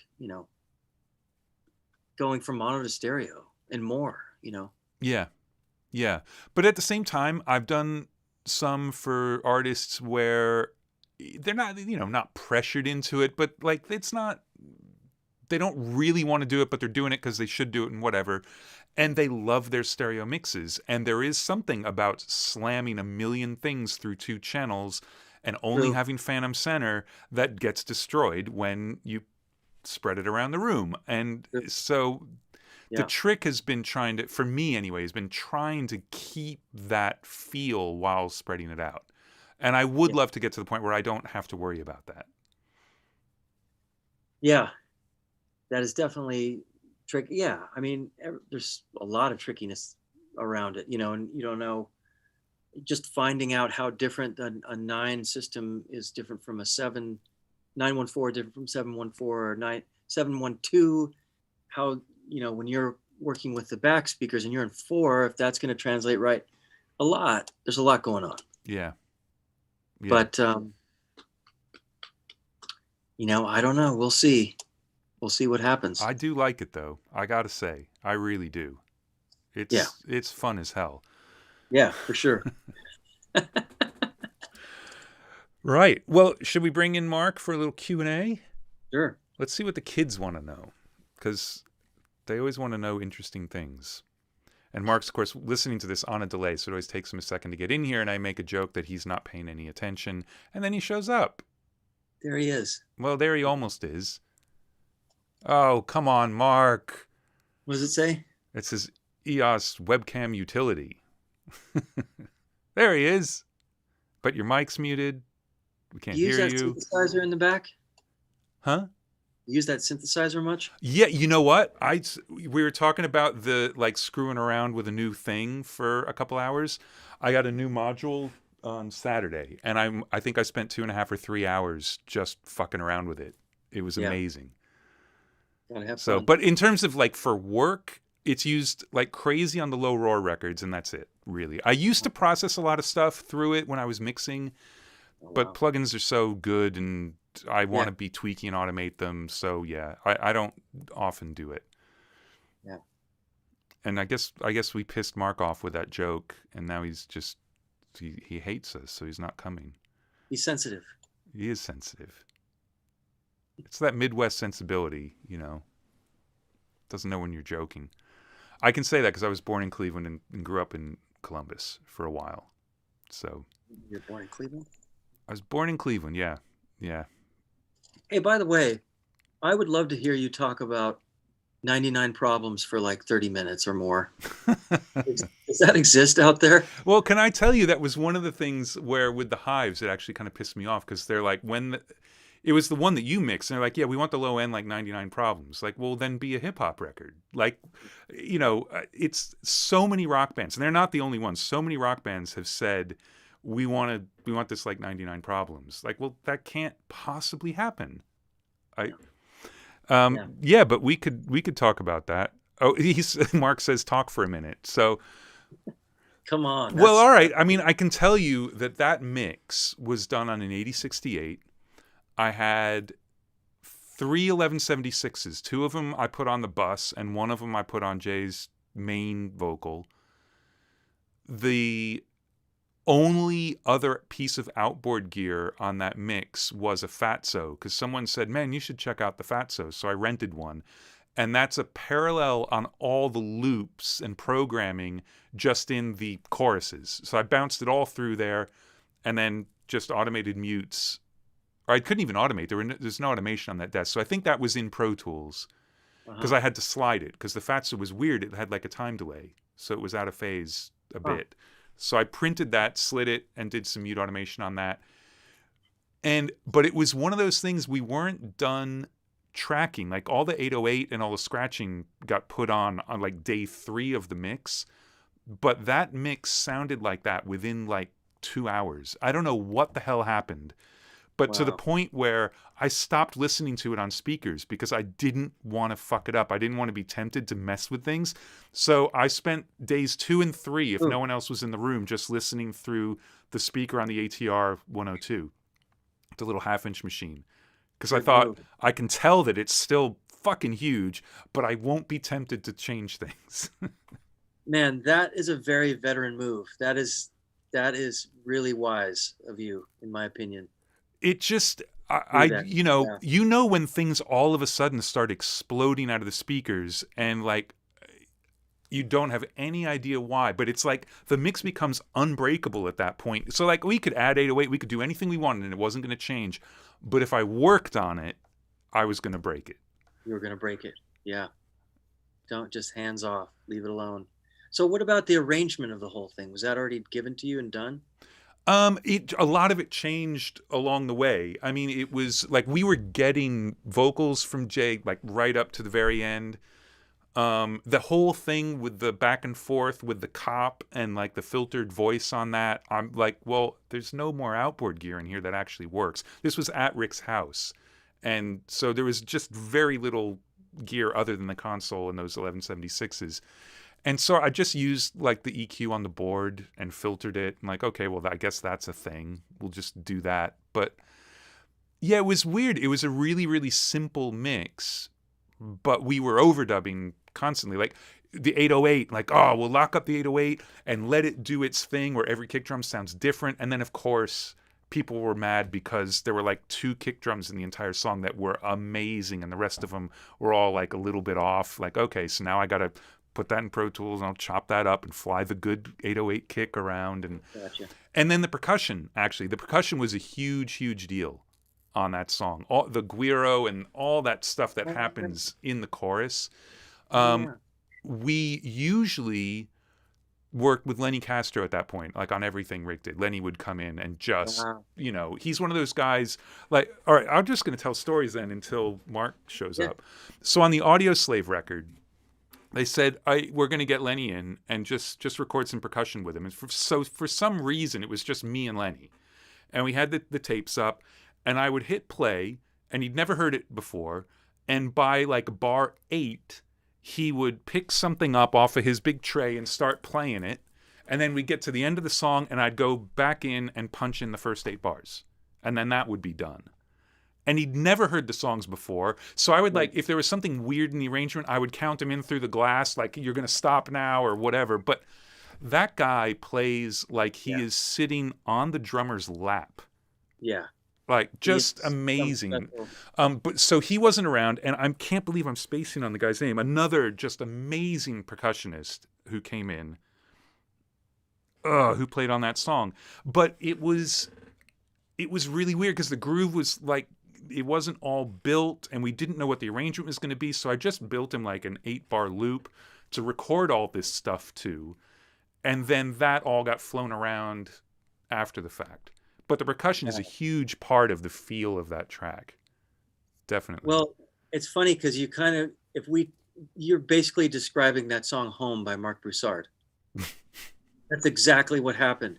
Top to bottom, Lenny just came in and put all this amazing shit. We flew, not editing it, like editing his time feed. No. Just like take these 8 bars and put it here, and it comes on and off, and that's it. Yeah. You know? Yeah. And it would be like his 6 beer cans that he's had since the 70s that are all taped together. That's the best sounding shaker ever. It blends with a hi-hat like you can't, if he doesn't want it. But if you take it out, man, the song just, you get sad. Yeah. Definitely one of those guys. And it's funny because he'd played on, hey, Mark. Hi, Mark. Hey, and your mic's what are you guys up to? We're just talking about shit. Just going to say that, like, just really quickly, Lenny played on a few Chili Peppers records because obviously, you know, Rick was bringing him in and he did that thing. And then was it for I'm With You or was it for Stadium? I can't remember now. But there was a record where they decided, like, Lenny's amazing, but we want a completely different percussion thing. We want the percussion to be like as big a part of the groove as the drums, not to be something that's structural and hidden and amazing. And that's when Mauro Rafosco, who had played with David Byrne and a bunch of other people, came in and tracked with the band for the whole thing. And totally different dynamic. Wow. Than having Lenny play. Anyway, enough about that shit. Not really, but enough for now. Yeah, I kind of think you should keep going. No. This is not the me show. This is the Joe show. Andrew, awesome. we look like total amateurs, and Mark looks like. I know, man. Doesn't he look good? The first I look great without the microphone working. But the perfect blur for the background, all of it. Yeah, the lighting. You know, the microphone, the whole thing. Well, I had a couple hours to work on it while you guys were talking. Yeah, and then your mic still wasn't working. And then it still wasn't working. Yeah. Gonna hear about this after the show. Yeah. Awesome. All right, so what you got? Cool. So questions. We're taking questions from our Crowdcast room. If you haven't gotten your questions in, there's still time. So drop some in the question and answer section. And if you're on YouTube, drop them there. I'll go find them in a second. And how we do it is everybody upvotes each other's questions. So we start with the most voted question and then work our way down. So our number one most voted question comes from Marcos. And he asks, how do you lead with some content that can ruin your career? So like lyrical content, do you accept everything or is it okay to reject some projects? Not totally sure I understand. Well, the question. okay, so this is like there's an episode of Curb Your Enthusiasm where Larry spills a bunch of coffee on a Ku Klux Klan member's robe and takes it to a dry cleaner who does not want to accept this robe. Right. And Larry convinces him to accept the robe because he's a dry cleaner and he's just cleaning something. So would you work on a record that thematically you don't agree with? No. No. But you know what? Sometimes you don't always know. Yeah. And it could come up later and you'd be like, oh shit, I didn't know that's what this was about or something. But yeah, if I see a red flag right off the bat, definitely there's no need for that. Yeah. Yeah. Nice. Okay. What kind of questions do you ask up front to figure stuff like that out? Well, sometimes it's just a search on social media to see if there's any, giant red flags, and then just lyrically. Yeah. Between the two of those things, that's kind of it. But, I also rely on the vetting of, like, a lot of times it'll just come through a producer. And I would just trust that a producer would never work on something that I can't work on. I'll put it that way. Right. Yeah. Nice. Okay. So I'm gonna go down to this guy. Okay. We have one. This is about gear and some of the English is a little broken, at least I'll try to paraphrase here. Do you think that the gear matters as much as what comes out of the speakers? So no, but do you think that there's a romanticism to owning gear that's misleading? He says it's like owning a physical video game versus downloaded. In this day and age, with bedroom productions being possible, do you have any recommendations on what gear engineers should be focused on that are just starting out? Okay, so this is like the outboard versus plugins, analog digital thing, which is, I think we've already kind of been there. It's just not necessary to have analog stuff. It's a preference. Yeah, it might be fun. It might be, no, it doesn't sound exactly the same. Doesn't need to. Is it necessary? No. I mean, need is a very strong word, right? So right.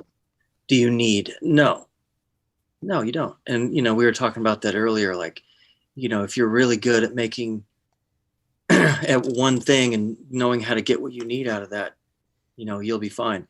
And, I was talking to somebody about this the other day, like it's totally over romanticized. Some of these, like some of these, you can see 1956 tube compressor. When you grab that knob and turn it, there's an experience there. Mm-hmm. And you're the only one that's ever going to have that experience because it's not going through the speakers. There's some parts of it are going through the speakers, but not that. And when you grab the knobs and the Avalon has the steely thing and the old Neve has the other thing. And when you turn up the low end on a Pultec, it's the big round thing. It's probably on the ground in the back of the room. You do have this whole experience that isn't being captured. So yeah, it's totally over romanticized. Right? When you agree. I've never heard it described that way. That's perfect. Yeah, but absolutely. Look, you talk about Al Schmidt, who didn't use gear. I mean, he did, but like he wasn't compressing. He had 2 ADL limiters, and that's it. Yeah. It's whatever makes you love what you're hearing. And if the analog gear makes you super, super happy and you do better work because of it, then you should absolutely have it. Yeah. But yeah, we are past the point of the analog versus digital thing even being a question. It's just not a thing. Agreed. Yeah. It's not a thing. But it is a very different process. I mean, like we mentioned before about how if you'd mixed in the box your whole life and then you had to go mix in a console, it was going to be difficult for you. And that's the truth of it. Consoles aren't magic and made of unicorn poop. Like it's just a very, very different way to work. You have to be much more aware of gain structure from beginning to end and noise floor.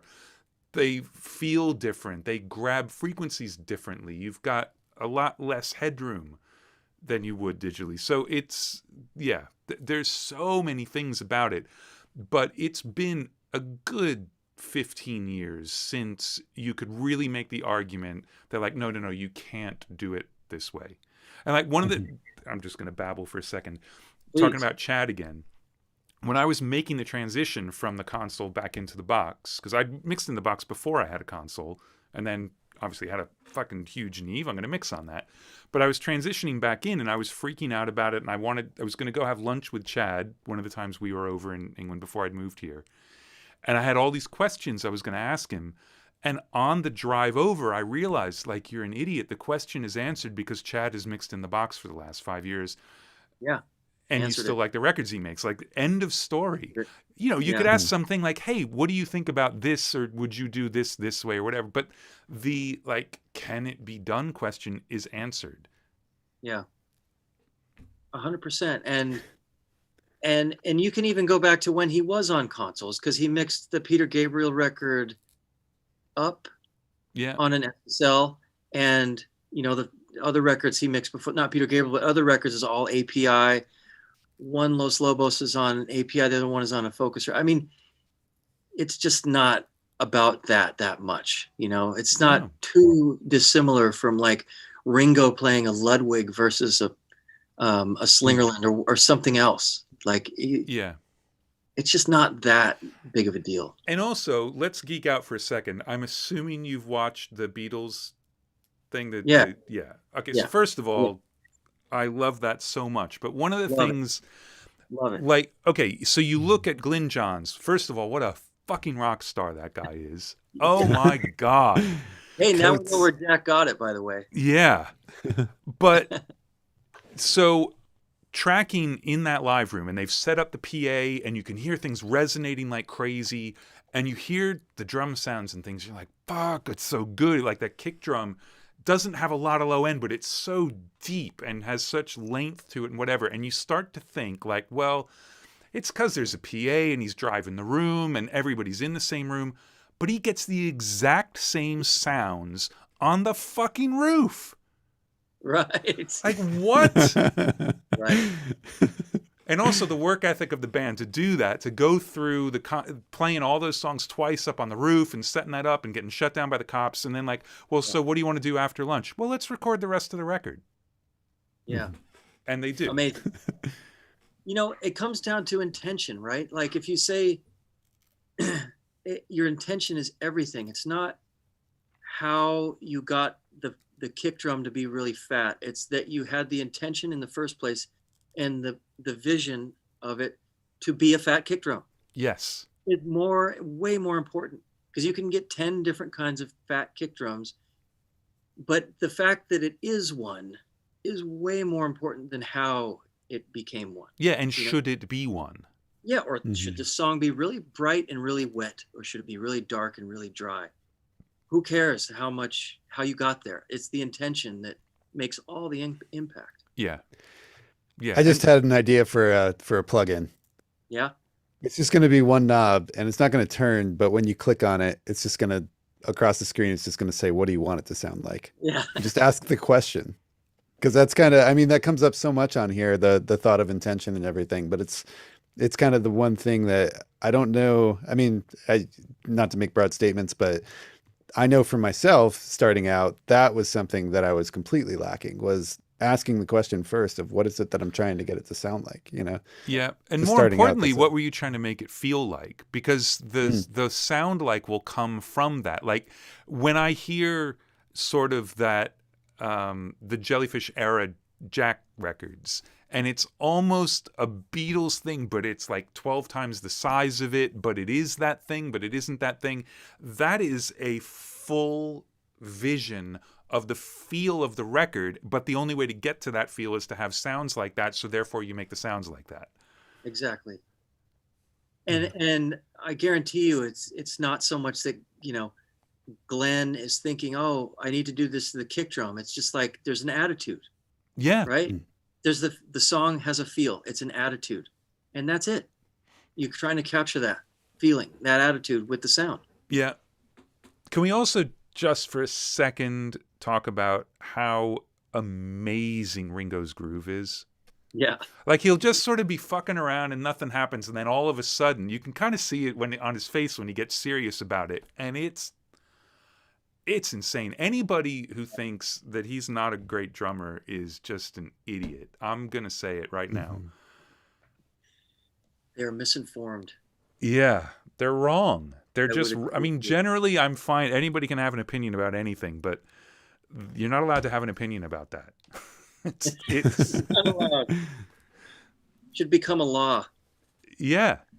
Ringo's a great drummer. That's law 1. People are also suggesting a unicorn poop plugin in there. One person brought up Mark of the Unicorn was named well. The Motu stuff. Yeah. Nice. Okay, next one comes from YouTube, and they say, Joe, thanks for telling us your story. Any advice for post-rock production? I guess how to produce different in song movements, if that makes any sense, they say. So how to produce different in song movements. I don't know if that's like separating one song movement from another, or does that resonate with you? I don't think I totally understand the question. Andrew, do you get it? No, but you can answer any question you want. For producing rock, I mean, let's say, and I might have this totally wrong, but let's say that the question is about getting contrast between sections of a song, but still having it hang together. Mm-hmm. I'm just going to make that up. Or when it sounds like there's 2 songs in one song, and doing one of those. I'm so sorry. I'm just like I don't even know what to say. Yeah, I'm a little lost. I think we're probably not getting the point of the question. But I think something that's important to mention, though, is that sometimes people worry too much about contrast in a song or on an album. And look, just to use the Beatles as an example of absolutely everything, if you're worried that your album isn't cohesive enough or something's not going to fit in, go listen to Revolver. Yeah. You couldn't find songs with more different arrangements and you have 4 different lead singers. So tell me it can't work. And variety's a great thing. Yeah. Awesome. Okay, next one comes from Adrian. Adrian asks, where's the line between producer and engineer these days? And thanks for the great stories. Where's the line between producer and engineer? Well, I mean, it's definitely always been a vague line and a gray line because, I mean, if you want to, I mean, just to simplify it a little bit, if you're making a record in whatever 1940 something, and the producer says, "Hey, make the drums brighter," what is that? Or the engineer says, is that chord right, or is that out of time, or is that bridge too long? And the producer goes, "Oh, I mean, we're all just a kind of a team here, and so the idea is that there's a lot of blurred lines and there's a lot of crossover. And I think it just comes down to the responsibility. The producer's responsibility is a little more well-defined and actually contains the sound of the record in that as well, where the engineer doesn't have that responsibility of the production to that job. So, I would say that. Yeah, I think the line is really the job you're given at the beginning of the project. And then the problem is, like, the times where that becomes an issue is when the band says, yeah, man, we're going to self-produce and we just need an engineer. And then it turns out that you're actually producing a record with them. And you're not going to get the credit, and that's a drag, and that does happen quite a bit. But generally, you know going in what it is. And I think the confusion will often come from the fact that, as we were talking about before, there are a bazillion different ways you can be a producer. And they're all valid. But the only thing that's consistent is the producer's paid to have an opinion. And the engineer is not necessarily paid to have an opinion. Right. But should have one there ready if needed. Yeah. Yeah. Okay. Next question. Any tips on accenting kicks within mixes? Or any side chaining rule of thumbs for bass and kick? Love the equipment in the background, gents. Cool. Yeah, I like to do some side chaining sometimes to create a little more space, to push some of the subs out of the way of a bass or an 808 or whatever, just song dependent kind of thing. And sometimes that it's easier to do with volume automation or EQ automation because the part may be so simple that the bass drum doesn't change that much where you really need to go side chain everything. Or maybe you just like the sound of that compressor knocking it down rather than a volume thing. But that's definitely one of the tricks that is on the top of the list of possible things to do to get a record to feel right. Yeah, and I love the idea of blowing holes in it just within a certain frequency range. Sure. So not the traditional pumping side chain, but to just like suck if your kick drum is really strong around 80, let's say, then blow a hole in the bass from 40 to 100 every time the kick drum hits. And then your low end stays at a consistent level, but it turns from the bass into the kick and then back into the bass. But you're not affecting all of the other frequencies in the bass, so you don't really hear the bass disappearing, which is cool. Exactly. And Track Spacer does a decent job of that, but I actually use, I use the de-esser on my channel strip plugin because it goes 20 to 20K. So I do a lot of stuff in the low mids with that, but with an external key on it. But just don't always sidechain the entire frequency range is something to mess with anyway. Yeah. Or use a multiband like the Fab Filter or something. And just, it's so cool how you can have different keys for every different band, on that. And are you talking about just EQing, sending an EQ'd signal or? No, I'm talking about the thing that receives the sidechain only acting. So like being one band of a multiband, basically. Oh, I see. Yeah. Yeah. Yeah. Nice. Joe, do you currently work with assistants at all? Or yes. Interns and stuff? Do you have any advice for people who are out there looking for gigs like that? What are some things that you look for? Well, I mean, since I have kind of a specific setup here of mixing, I need a guy who's great at Pro Tools and very fast, and someone who's really into computers and moving forward and constantly curious in that realm. It's pretty. There's a lot going on there, but it's a high tech thing, So it's someone who has a kind of a voracious appetite for that. And then, a lot of other stuff can be taught. That can be taught too, but it's really the desire for it that can't be taught. It's really helpful when you have the desire and the drive to do it. And you just love, what you do, even if it's prepping a session or installing new plugins or installing a new OS or something like that. It's always helpful. And just the most important thing is drive, the desire and willingness to be there, because everything sort of follows after that. Other than knowing the DAW really well. Well, but you touched on this earlier on, where you got to LA and all of a sudden you're confronted with these consoles you'd never seen before and whatever, and you're like, yeah, I'm reading manuals all night. And I did the exact same thing. And you need to do the modern digital equivalent of that. Like anyone who's starting off should be reading the Pro Tools reference manual cover to cover, like every 5 years. Yeah. Because there are a million things you can do that, and I should do it again now because there's so many things that I don't know how to do or don't even know you can do or whatever. But that's the kind of drive you have to have, is that you need to be constantly teaching yourself in your spare time. Yeah, definitely. And just constantly finding ways to do something more streamlined or faster or whatever. So if I sit like, I have a great assistant right now. His name's Ross Neubauer. And he didn't go to school or anything. He just in high school started his own place and just started working. And when I sat him down to interview him on the computer, he was doing things faster than me. And he knew shortcuts I didn't know. And I said, "You're hired." Done. Everything awesome. Will follow, hopefully. And it did. And it's because if that's what's happening, there's drive there. Nobody told him he had to do it. No school told him he had to do it. There was no past, nothing. Drive. He had the desire and the drive to want to do it. It goes a long way. Yeah. And you've got to be a good hang. Yeah. You've got to be. Yeah. For sure. Awesome. So what do you think? Okay. 1 or 2 more?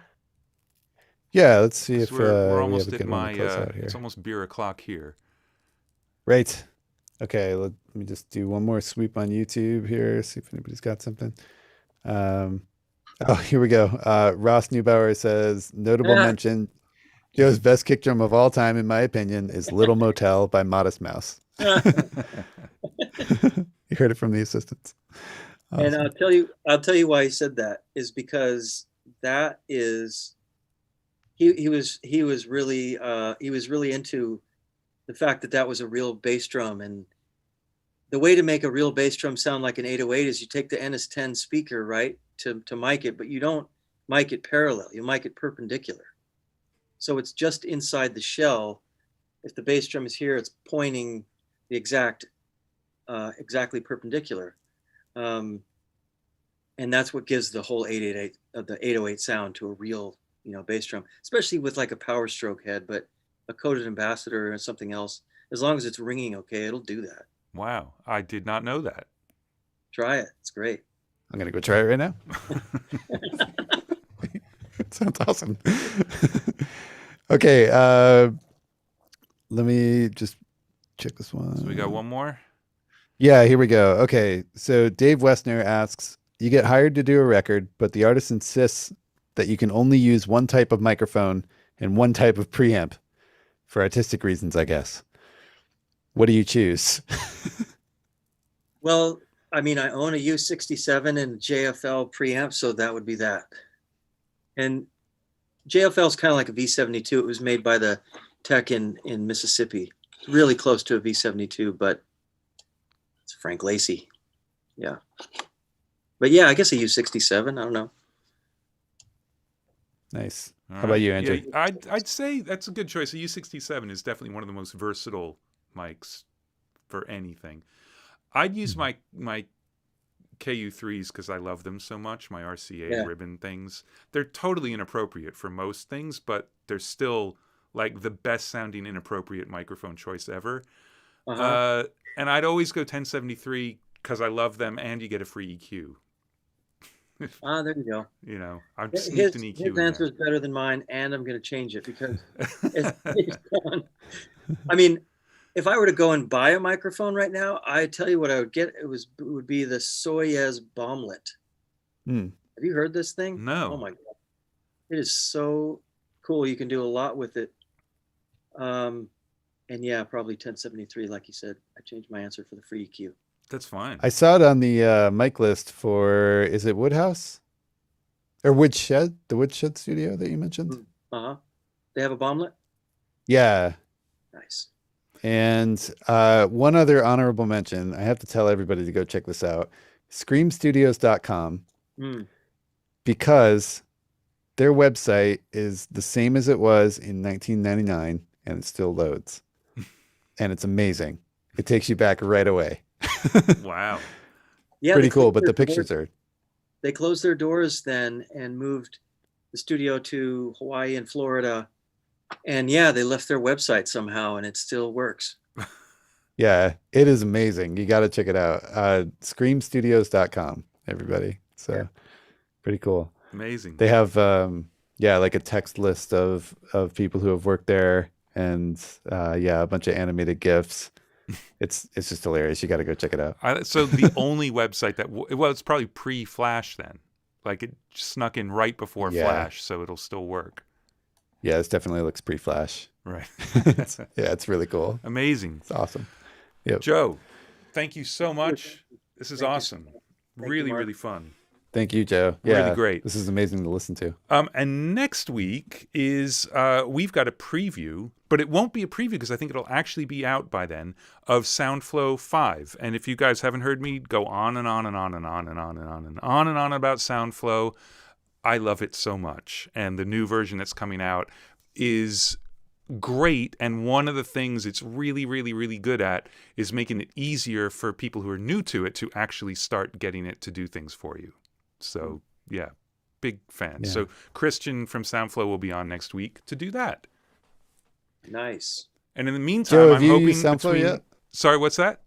Oh, sorry. Joe, have you used SoundFlow? Not yet. No. Okay, Ross, if you're listening, you gotta set it up for him. I think Ross has it. He was pushing me for a while, and we almost did it, and then we kind of came close. I don't know. I'm kind of set. I know there's something it could be helping me with. I just haven't taken the time to do the deep dive yet. It'll make everything better. Just here's a quick example. So I was prepping sessions the other day, and they were doing the sessions all came from someone who didn't use folder tracks at all. So there's million solo safed auxes in the session that have tracks going to them. So every single one of those auxes has to become a folder, has to be unsolo safed, and has to have all of the tracks that are routed to it dragged inside of it. I did the first 4 of them and thought, fuck that. And I spent 10 minutes and I wrote a script that now I just select the aux, hit Control X, and it does all of it. And it's like prepping sessions is fun again. Yeah, but you could just call Ross. Well, see, that's the thing. That's the thing. My studio's in my house, and there's a plague, and I got no one's allowed in. So, and my cats don't have thumbs, so they can't do it. So, yeah, it's SoundFlow for me. But cool, man. Sounds cool. Yeah, it's pretty great. It is pretty great. It has changed my life. I cannot imagine working without it. But isn't there also like a little, not little, but isn't there like a section somewhere, what am I trying to say, that has all kinds of different commands that you can share and grab and yeah. There's a store where 99% of it's free, and it's just like I've got this stuff that helps you load vocals faster than real time into Melodyne across a huge number of tracks. Mark did a great one for doing strip silence track by track. So if you get stems in, oh wow, it just steps through the tracks and does it, and you can have presets for different thresholds and all that kind of stuff. And there are thousands of those scripts in there. Yeah. Chris Shaw made some incredible ones, and there's all kinds of stuff too. If you get a Stream Deck, it's like if you want the 1176, you just hit the button and then and building apps on SoundFlow. I've got a couple of apps up there. Like one will offset the counter in Pro Tools for you, so when you get mix notes for a song that doesn't start at the beginning, you can actually just locate to the time they said in the email, which is kind of nice. Some stuff like that, but it's not going to be out simultaneously with SoundFlow 5, but it will be out very soon after, is the answer to all of your bouncing needs. All of them. So that's coming. Okay. Sold. All right. Ross will love it if you Man want. with the beard. Yeah. Mark's been helping beta test the bounce one, and it's It's insane. Yeah. Awesome. Yeah. So Like much, Andrew. yeah. Thank you, Mark. Thank you. awesome. It was a blast. And we'll speak to you another time. Another time. All right. Awesome. All right. Thanks so much, Joe. Thanks, Thank Mark. you. Bye, everyone. Yeah. Bye. See ya. Bye.